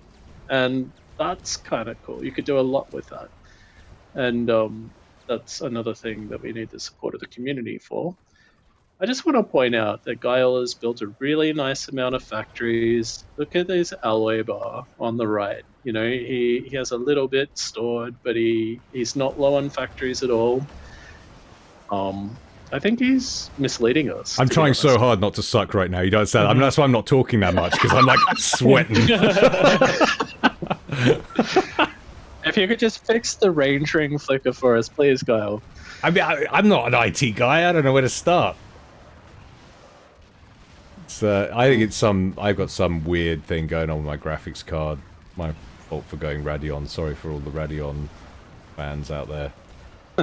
But both of them will be very disappointed. Yeah, touche. Oh, it's that freaking T3. So we didn't really talk about what the mission objectives are. So there's you've been instructed to capture these terminals, which are these pink markers on the map. Yeah, that's what Hamza was telling you. Here and here. If you click on the objective on the right. Oh, this one? Well, if you just click on the objective, see, no, right on the very right, it says 1/3 capture terminals. Oh, sure. Ah, look at that. If you click on that, that's handy. It tells you where they are. I like that. Yeah. One. So we've done a bunch of stuff like that, which is the same as the expense bar, by the way. If you click on the expense bar, it'll zoom out to show you all the things that are using that. Had enough of this guy's jip. Gyle's focused on death. Yeah, I've got to kill this douche, man. He's taking too many of my comrades down. Get out of here with your T3 business. Can you click on the expense bar for me? Gyle? Sorry, yeah. See the blue thing on the top left? Top left. Okay, yeah, UI. Yeah, sorry. Yeah. And see it's selected the 3, 4, 5, 6, 7. Yeah. 7 factories that were using that resource, right? So you've actually focused 100% of your alloy on on unit production, right? Which is pretty rare. Normally, like, people are building like a bit of power or some factory or something, or upgrading something. Yeah. But this is a sign of a good player, because that's part of the problem, is how do you focus your economy on stuff? That's what you try and do. You try and optimize your economy for one thing. You get a whole bunch of units, and then you say, okay, now I should focus on something else. But it's not the easiest thing to do. You should be right dragging to control better where your units will end up. Yeah. Yeah. Because maybe you don't want them all like spread that default way. You want them spread, like, confined to a narrow space, because then they'll be doing all heaps of damage. Trying to kill off these. So now from your turrets. expense bar, I see you're spending like 1/5 of your alloy is going into upgrades. Which isn't a bad thing or anything. I'm just showing you that I can see that. That is cool. It's a good thing to know. Yeah. That bodes well for, like, telemetry generally from a caster's perspective. I imagine you can work that into replays and things down the road. Yeah, what are they investing in, right? That's a really interesting thing to know.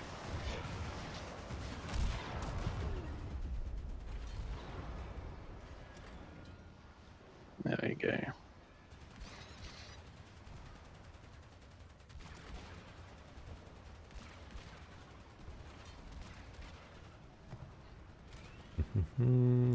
I need to get some T3 myself. Not quite there yet, though. That's what I need. I would probably upgrade some extractors if it was me. Yeah. I'd be grabbing all my Tech 1 extractors and putting them on pause and hitting upgrade and just assisting them. Because you're going to need that later on in the fight. The freaking alloy storage. That's a storage. Yeah, that's a trap. Yeah, it needs a different icon. Yeah. Did the same We got exact thing during people. the demo. Try to make it readable.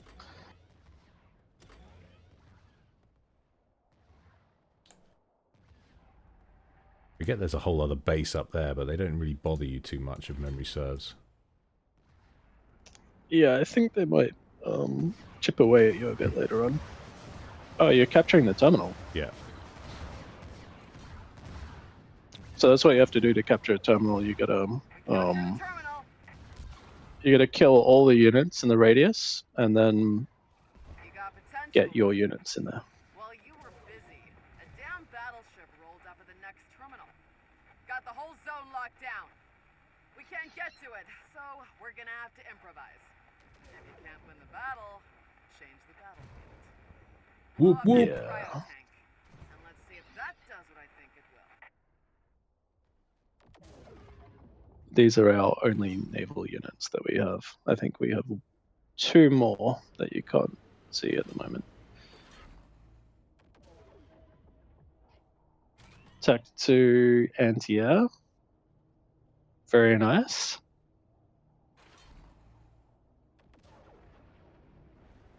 Like I need to focus a bit more on general development. Like you say, yeah, get up to... What am I doing for...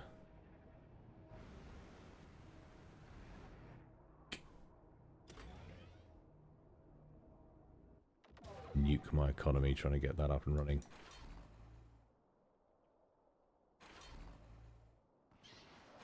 It reminds me of a funny experience when we went to PAX, so in Boston in the States, where you can see that one of the units is underwater there. Oh yeah. But he's shooting from underwater. I don't think he's meant to be able to do that. Yeah. Can you take him out of water, please? That's about... It's not. They come. The shells come with their own oxygen. No. It's fine. Yeah. But we went to PAX, so I don't know how many people were there, but 100,000 people, demoing Sanctuary, showing people a very, very, very early version of this, and there's a guy sitting there, and he's sort of playing, and I'm like, sit next to him, and I'm like, oh yeah, you should go and build more extractors and upgrade them to Tech 3. And he's like, no, but this is way more efficient over here. And he started pointing at the alloy furnaces, and then he started showing me the stats on them, which are like the mass fabs. Teaching you how to play your game. He did, man. He totally sat down, and I just thought he was like a normal person, but he's actually like the 8th best player in FAF in the world. So wow. There you go. And he played for like 10 minutes, and then he taught me how to play it. So that was fun. There's been so many like funny experiences that have happened actually over the years.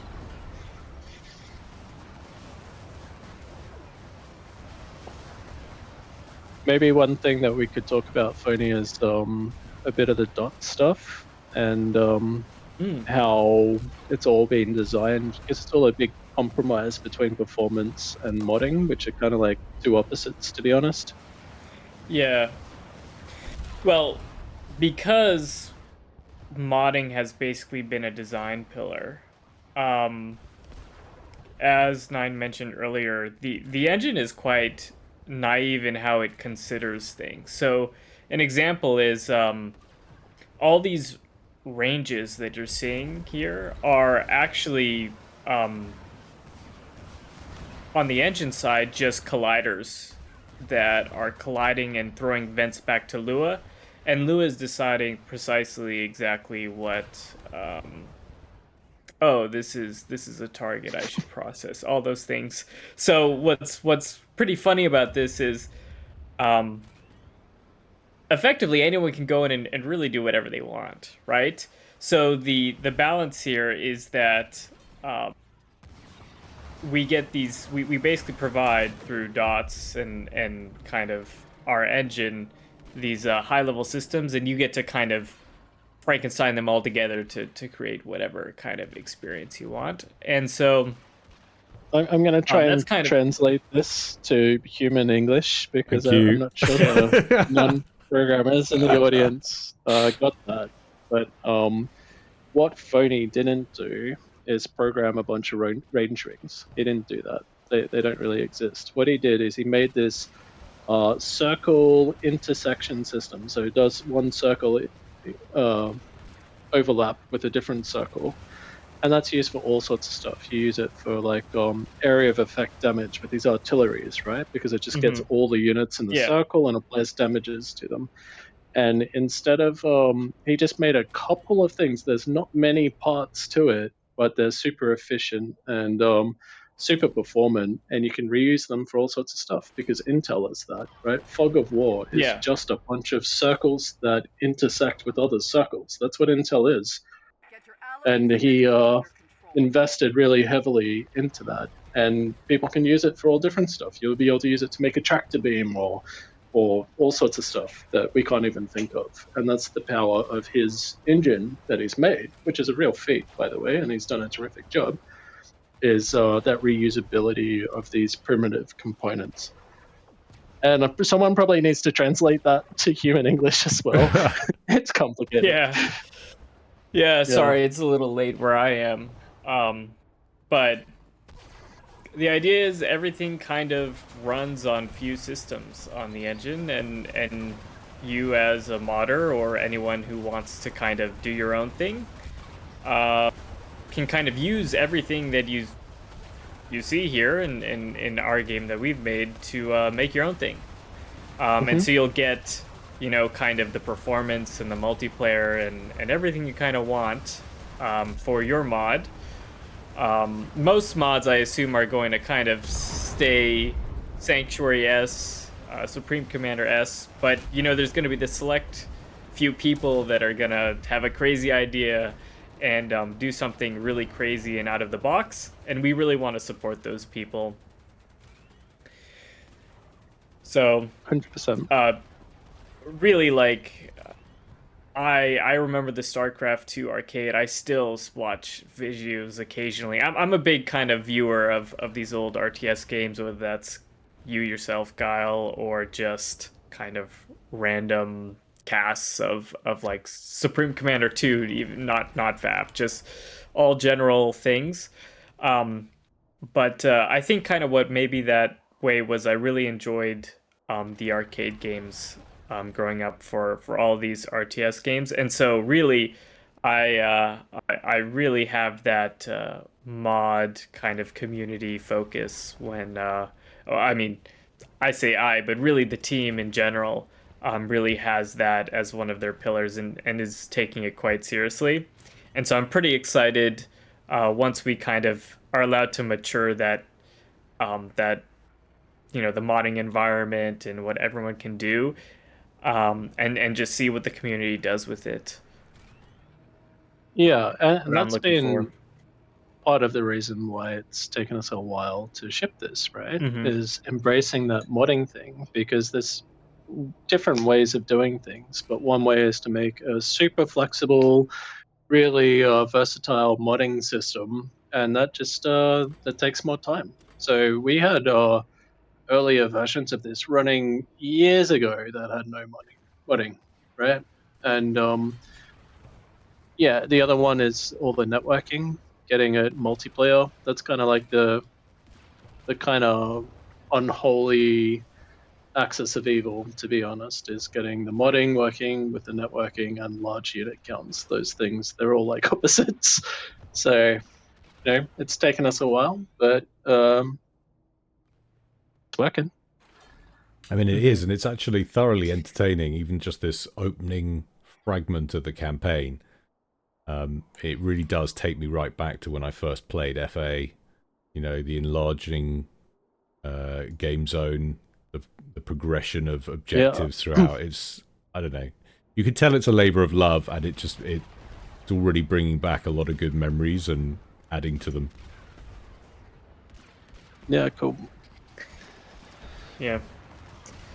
And we'd love to, you know, continue expanding on it and see how far we can take it. you know, it's kind of interesting. Over the how many years you have certain games kind of taking this this idea of community-driven content. The most recent one being Fortnite, and if you look at what they're doing, they've kind of created kind of an engine that you can build things in Fortnite. But if we even go back further than that, you have things like Roblox, which actually use Lua, the same programming language that we do, and allowed players to produce their own custom game modes and everything like that. And really, I could see kind of the similarities in how we kind of expand and start as Sanctuary, but then end up as somewhere completely different, right? With just people carrying the community, doing their own thing that the community just loves. So We end up with I'm a pretty Dota. excited for that. Yeah, exactly. You end up with the next Dota, I guess. Nearly got that cryo tank locked down. If you zoom in on that structure, it's got a cool kind of like ice effect on it, by the way. Oh yeah. Bit of dry ice coming out. I like that. Very cool.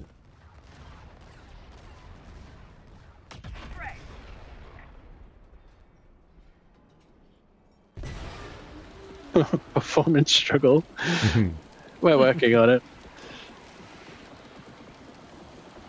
So that was the free structure that we just took out, and now the battleship is stuck, and he's a point defense. Ocean's closed, lads. Someone tell that battleship that it's infantry now, will ya? It was funny if only you brought up the Fortnite. Just then, I can't remember the name of it, but the player generated stuff, right? Yeah, because it's you know who called works on that. UEFN. Yeah. UEFN. You know or who something. works on that is Brad Reeb, the lead designer of FAF. Wow. Oh, really? That's really Yeah. funny. That's what he does now. So that's funny. Because that's another thing about Sanctuary is how this whole project got started. Is we interviewed all the creators of Subcom, Chris, Brad, Jeff Petco, all these guys. I kind of hate you, Inikitos.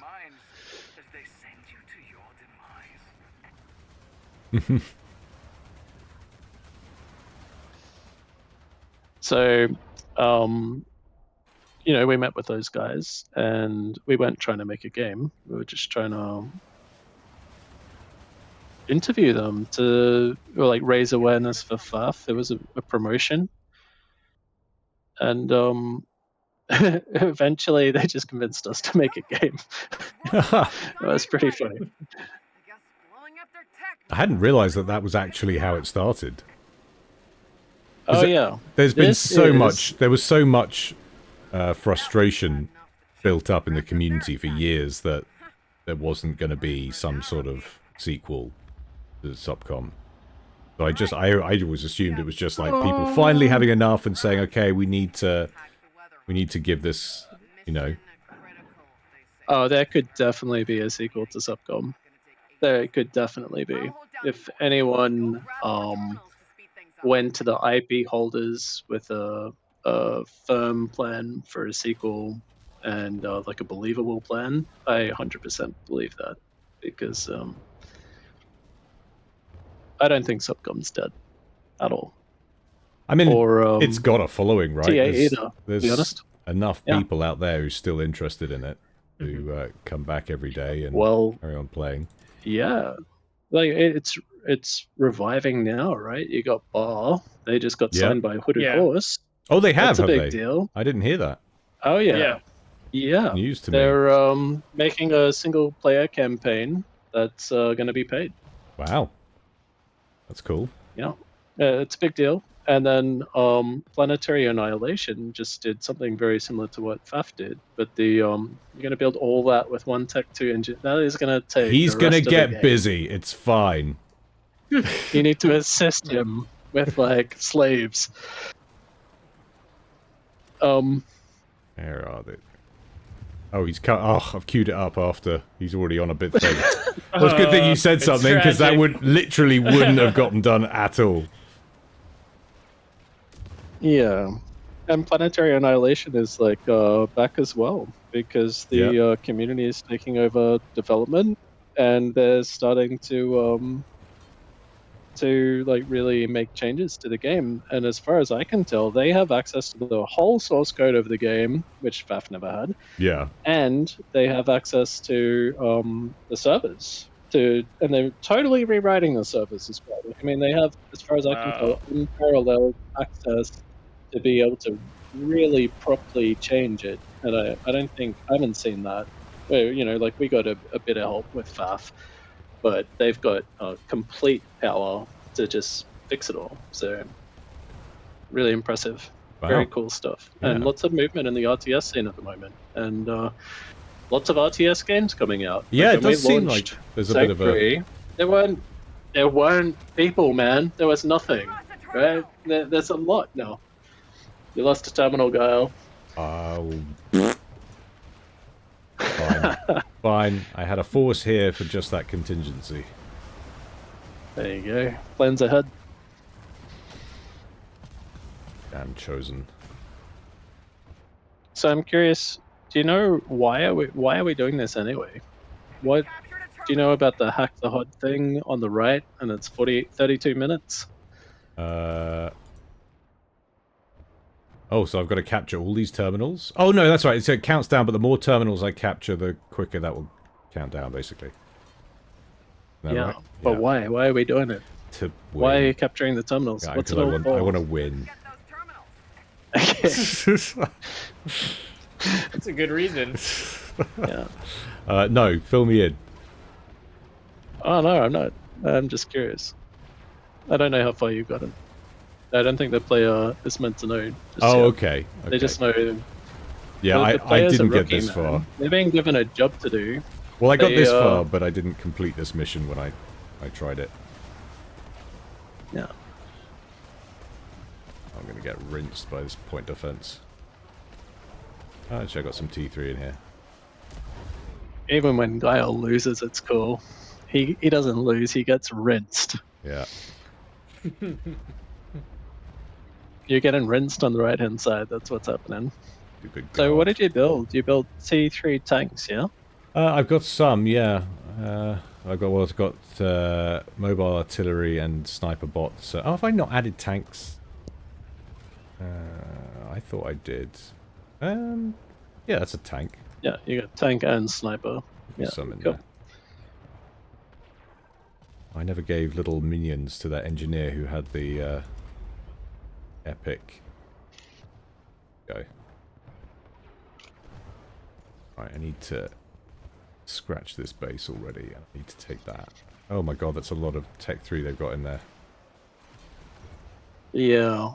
Although, having seen that last Yeah, I don't know 1v1, I'm suddenly like, that's fine. T1's OP on mass. Yeah, I think he had a lot more T1 than you have. Yeah, because that's he had true. it all like bundled up That's into a true. tiny area. Definitely true. Yeah. And that force you have now is mostly anti-air. Oh. You got like 3 tanks. Well, in that's that. because I know what's coming. I know, because the thing that's coming that I need that for is what killed me last time. The trauma. Yeah. Yeah. This is where, see, I'm starting to get to a point now where, like, my own SOPCOM head's coming in and I'm struggling to process what I'm doing next. Maybe I should get some more T3.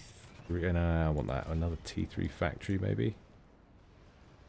Yeah, if I were you at this point, I would just stop building anything except T3. So I would just pause all the T1 and T2 factories and just convert the right amount to T3 and assist them. Or I'd probably make them make engineers instead, so I can rush the other factories. Yeah. But what's going to win you the game now is just having tons of Tech 3 stuff. I don't think the Tech 1's going to do much.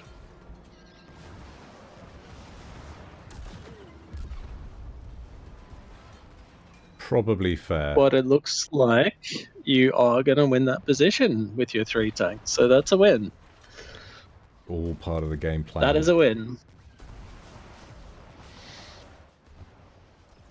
This one I'm concerned. These two I want to at least. I don't even want to get into having to deal with this. Like that's.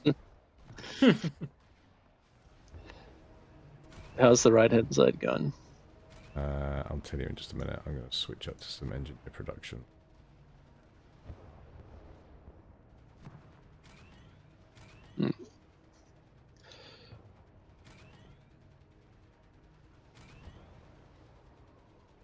But yeah, this all started as a promotion for FAF. We were interviewing the subcom devs, and we were putting it on Steam to try and move Steam subcom players to FAF. That's what it was all about. And I just kept asking questions, right? And when I ended up talking to Jeff Petko, who was a lead developer, like a engineer on the project. And one of the questions I asked him was like, how would you build it today differently with tools, right? It'd actually be really interesting to ask that again now because of all the AI stuff. Yeah, I imagine that's changed somewhat. Yeah. But all these guys, they are now like really super senior people in all these different places. Like Brad's working for Epic, for example. Okay. And just to hear all of their different opinions on how to build it, but it was in particular Jeff explained, like programmer to programmer, because I'm a programmer. He explained how to actually make it, and I'm like, really? Could it possibly be that easy? Because a lot of technology has changed since 2007, and game engines have changed, and the internet has changed. And you don't need $20 million to make a subcom game anymore. That's the truth, right? And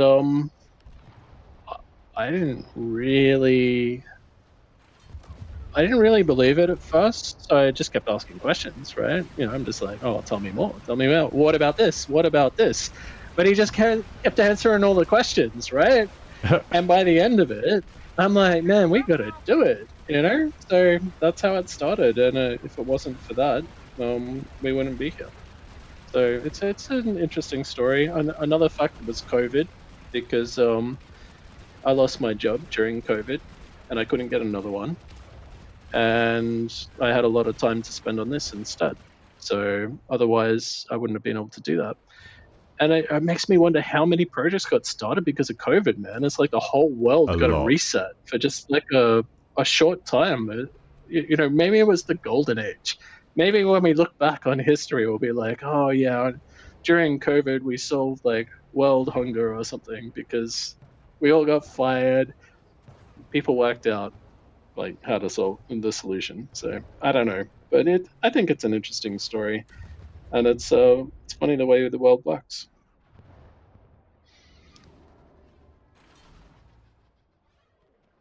So what's the plan?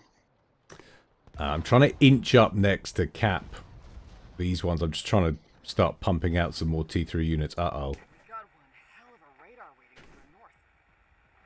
And there it is. Getting a visual. What is that thing? That is cool AF. What is it, Gyle? It's a giant thing of doom. It's a titan of epic proportions, and you can own your very own miniature.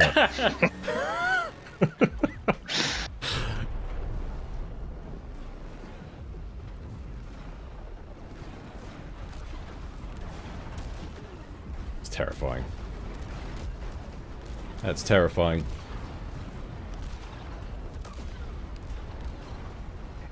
Did my strategy of mass T1 anti-air account for this, I wonder? 5 minutes till the Titan arrives.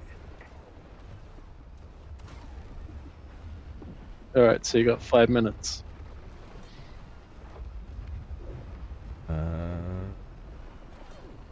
You can hear it from here. Yeah. You hear that noise? You can hear the Titan all the way across the map. That's so cool. For a very, very long time, this was our coolest unit. We never released it, and then we came up with the Chosen one, and everyone liked that one better. But this is still Yeah. I haven't seen that one yet. You haven't seen the Chosen unit? No, I haven't seen that one Oh yet. man. Oh dude. It's OP. It kind of just thinks units away. Yeah, I've been way too slow, like, upgrading, getting to T3.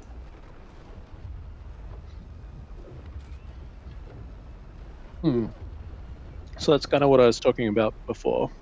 If you want to pivot really hard, you need lots of engineers. So Yeah. you don't have that many here. I see about 4, Yeah. right? You want about 40. And then you can you decide you want to go T3 and you're assisting with like 40 engineers. So what I do is when I decide it's safe to change, which it normally is never safe to change, but if it is, I get all my low tier factories making engineers, and then I just upgrade like 3 factories to Tech 3. And you're still doing pretty good. You've got like +2 alloy. That's not the best, but it's not that bad. Yeah, all of these are still at T2. You're I could've gone nearly harder. balanced. Yeah. Those guys. And you can see our Oh my ice God. effects. If you Right zoom in on there. the ice and tilt the camera, you'll see the ice is deep. So submarines will be able to traverse underneath that once they're in play and stuff and battle out Yeah, underneath the ice. just with the strategic icons. That's cool. Yeah. And maybe T4s underneath will be able to like smash through the ice as they come out. We actually built all the VFX for that already, by the way. There is actually some stuff for that. I'm gonna try and get this into range. Actually, I know I had T2 anti-air somewhere. I thought. Yeah. Maybe I've messed up. Oh, is that it down here? No, those are engineers. One of these. Land scouts? Why am I building those? Stop that immediately.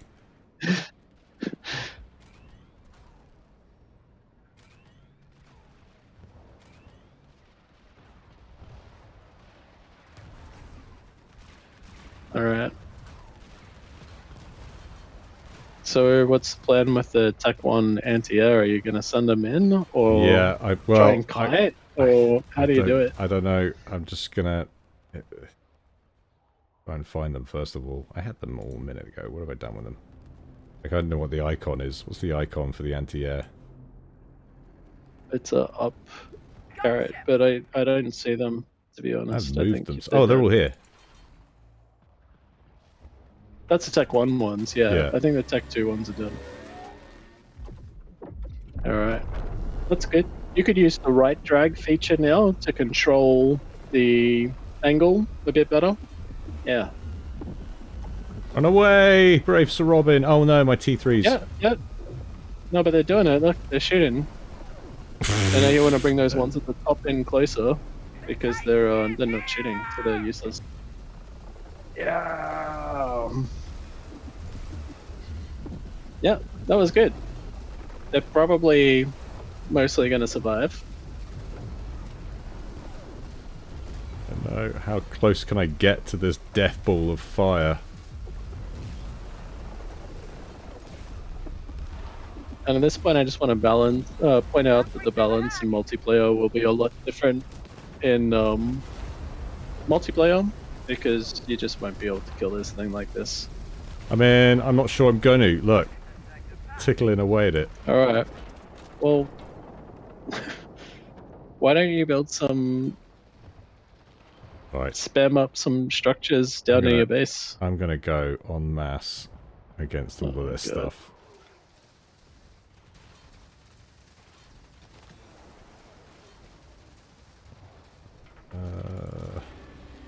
What's the defensive anti-air? There it is. Ooh, charging up. Yeah. Let's build 1 million of them. Left that very late. Oh my god, it's hardly had a dent. That poor tank. Oh, I just missed it. Just go that way.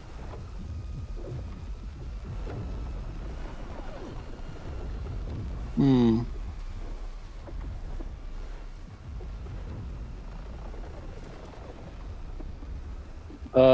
You need to restart them. I don't know why. There we go. Yeah. The stream glitched out a little there. Is that the game glitching out, or it's the stream? Stream. I think my game's still going. Okay. And OBS is still going. But yeah, you want to build way more than that. Just build more anti-air, Gyle. You got idle engineers. Build anti-air. I'm doing it! But there's idle ones. The Where? idle ones need to build as well. Yeah, it's all gonna get cooked. You might make it. I don't think so. I think you got me again. Oh, Maybe he's a so... commando.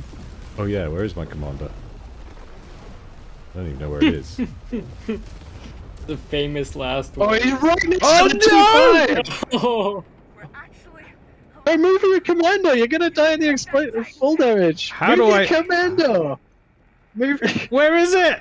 I don't know where it is! We got it. he's right there. No, you're good. You're good. Oh, it's taken out half my base though. Little toasty. Little Oh, toasty. you did it. Oh, meanwhile... Look how close your commander is to that explosion. I mean, I still don't know where it is. It's there. It's on the right. Yeah, I don't have, Other like, right. my hotkeys and stuff. Oh, he's right there. Wow. Yeah, okay. Yeah, it's right at the edge of that circle of death. Alright. Oh, there's a T4 coming. Of course. Oh my god. But you only have to survive for 10 more minutes. Well, if I can cap a couple of these, that'll take it down as well, right? Yeah. That's right. Yeah. 8 minutes. There you go. Eat my missiles! Easy. Right. T1 versus T4. Yeah, one thing I learned with Sanctuary pretty early on is to never right click. I always right drag. Yeah. Because otherwise it does those silly... See how spread out that is? Yeah, That's mental. kind of not very useful. You always want to control the width of any engagement. Yeah. Because what you're really trying to do is make sure all of your Maximize. units are shooting. Yeah.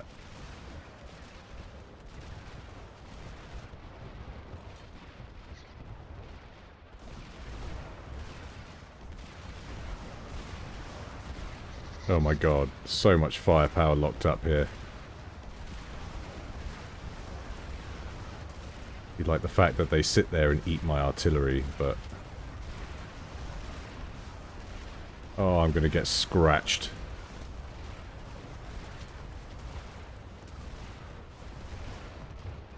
It's not going brilliantly. The other thing that we want to do is make these fronts that we talk about, which is you can't do it now, but We lost it. kind of like the way you right drag. Damn it, I was Some down to units. 6 minutes. Yeah. That'll be like permanent on the map. You right drag and it makes like a line on the map, and you can assign units or factories to it, and all the reinforcements will go to that line. Right. So you can basically control where your future units are going to be dispersed, something like that. Got it. But I think that's part of the whole future orders thing. It's you could upgrade all those factories to Tech 3 really quickly because you got so many Tech 2 engineers. They'll rush it really fast. So the fronts will change a lot because you're controlling where factories reinforce to, Right. and you can really easily change it, and you don't have to muck about going back to where your factories output. Right. That you'll be controlling, moving almost like moving the rally point, right? But it's not a rally point; it's a rally line. Yeah. Yeah. Ooh.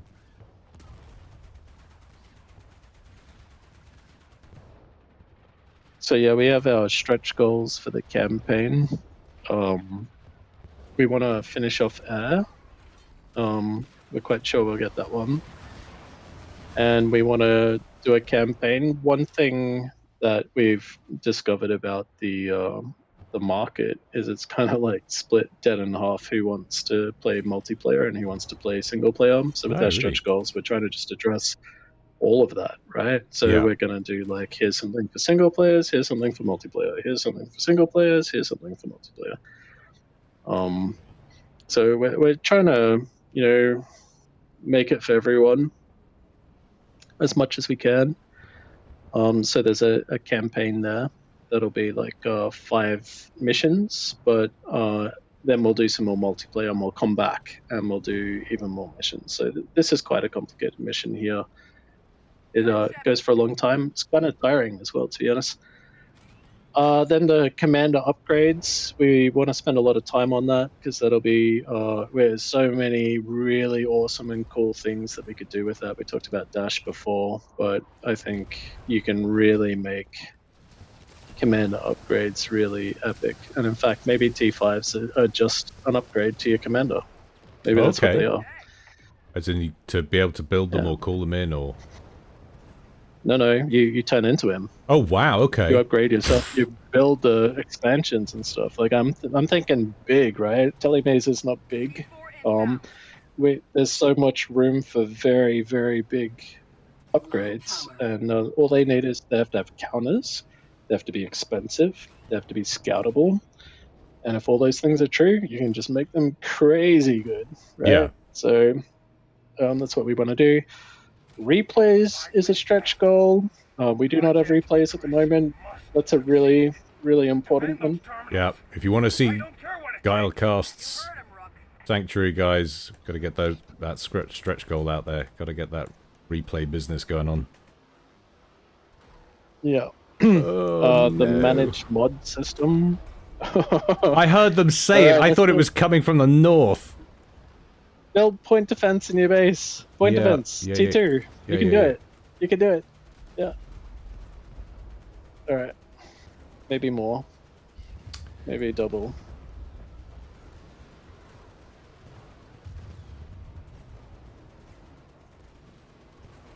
You see on the objectives on the right hand side, Gyle, it tells you you have an objective to kill the guard experimental and the chosen one. You Right. can click on them to find the location, because you were right, there is one coming from the north.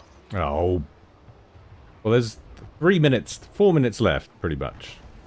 I could just survive that long, right? Am I right? Or have you got something Yeah. else horrible planned for me, like coming up after I think this? you're gonna. Where's your commander? He's good. Where is he? He was over... There he is. He's up. Let's just Yeah. get him over there. He's got like a pentagon kind of symbol, almost like a T5. Bosh. There you Eat go. my PD. Love it. What you got? I think this is why we play RTS games, so we can make PD and just annihilate stuff, right? Hell yeah. Right, I've got more anti-air there again. Where's my E3? Why am I not done there yet? Oh, they're still upgrading. I'm so low on metal, it's unreal. Hoover up Gyle's some of still these. building Yeah. like tons and tons of anti-air. I know, I just Just in case. I haven't got time to like think about turning on. I don't even know where it's coming from. Like, what's building the anti-air exactly? Oh, and you're building all those point defense. That'll be murdering your will. alloy. Probably. You could go reclaim that. Go reclaim the experimental. Oh yeah, that's a great shout. There you go. Now you're gonna have trouble spending it. Oh, but that will nope. 2 minutes, gentlemen. 2 minutes. There's another one coming. What do you reckon, Fanny? Will he make it? Really hoping that The experimental's getting closer. 2 minutes I left think for you the need more match. point defense, Gyle.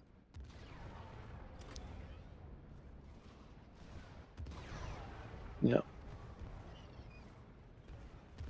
That's much nicer. You cut out all the walking time. Alright. I think you're gonna make it. I think you're gonna make it. So Oh, one that's thing killing. Hang on. I think with that's... this mission, Yeah, go on.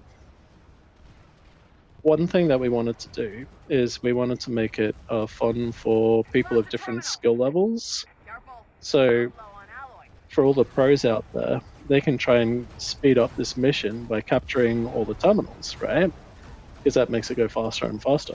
But Yeah. you'll see it gets way, way harder to do. It just gets like exponentially more Oh, difficult. I just lost So all my build capacity.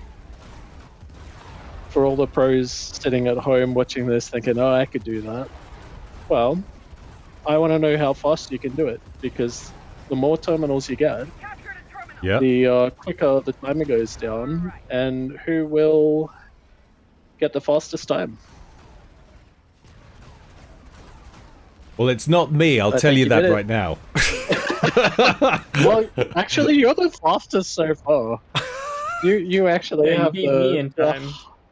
the fastest time published Lies. on Earth. How? As all of 2 people have played it. Well, yeah. Break it to me slowly. 20 seconds. But you did it. I did it! All right. There you go. You did it. Yeah, I mean, like, if I wasn't so flustered, like, I realized these things, I had T3, and I would just, somehow I'd stop building, because I'm just so completely out. That's why I had no T3 units. 2, 1. But yeah, I'm proper rusty at RTS generally. Citizens of Sanctuary, this is General Montgomery Clevis of the Earth Defense Alliance.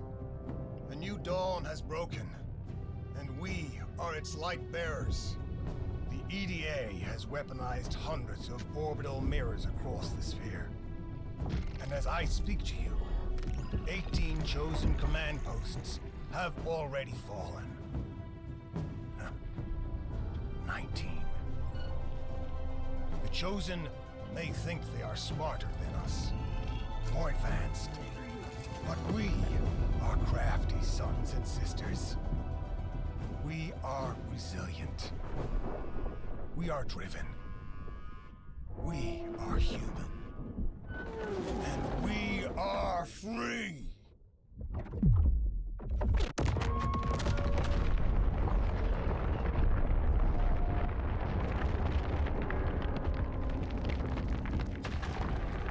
Oh. Oh, yes.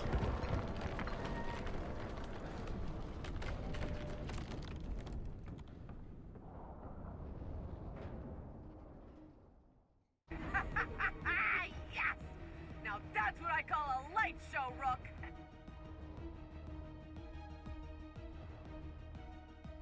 The chosen base is toast, but that commander crawled his way out. Looks like cockroaches can survive anything. Let's finish the job. I must survive. I must find... Oh, you do not understand what you have done, Hound. I see... You're playing. There I am, just looking at the cutscene, and you're like, yeah, it's ready, what you doing? Respond with violence, chaos, unending. Sanctuary will burn.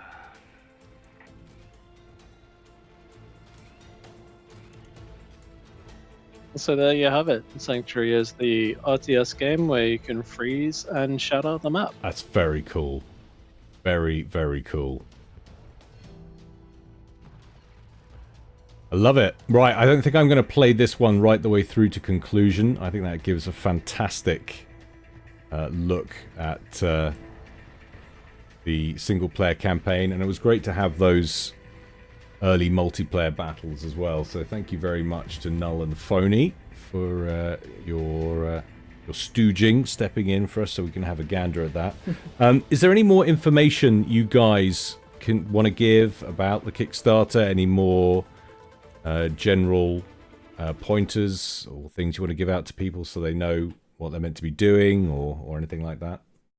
No, that I think we covered it pretty good. Yeah, we're just looking forward to everyone's support if they, if they share our dream, which is to make another game like this, and want to see more of this, more shattering, more freezing, more T4s, T5s, and just in general this type of gameplay. Now's the time. We need your help. We've come as far as we can, and now we need you. So we need you to deliver the campaign, to finish off Air, Navy, all the bugs that you've seen today. But I feel like we're really, really more than halfway there. And that's what we wanted to show you when we went to Kickstarter. And that's why it's taken such a long time, is we wanted to show people that we can do it. We're not just a bunch of kids off the internet who say that we want to build a game. We've built it. We're doing this. We've done this. And now we just need to finish the job. And with all of you, we totally, absolutely can. So let's do this. Let's make this game. Great roundup, That's it. fella. Thanks. Thanks so much, guys, for watching. Links will be in the description below, so you can go check out the Kickstarter campaign. And yeah, stay tuned for more on this project and others as we go forward. Thanks for watching, guys. Until next time, stay well and stay safe. This is Gyle signing out. Thank you.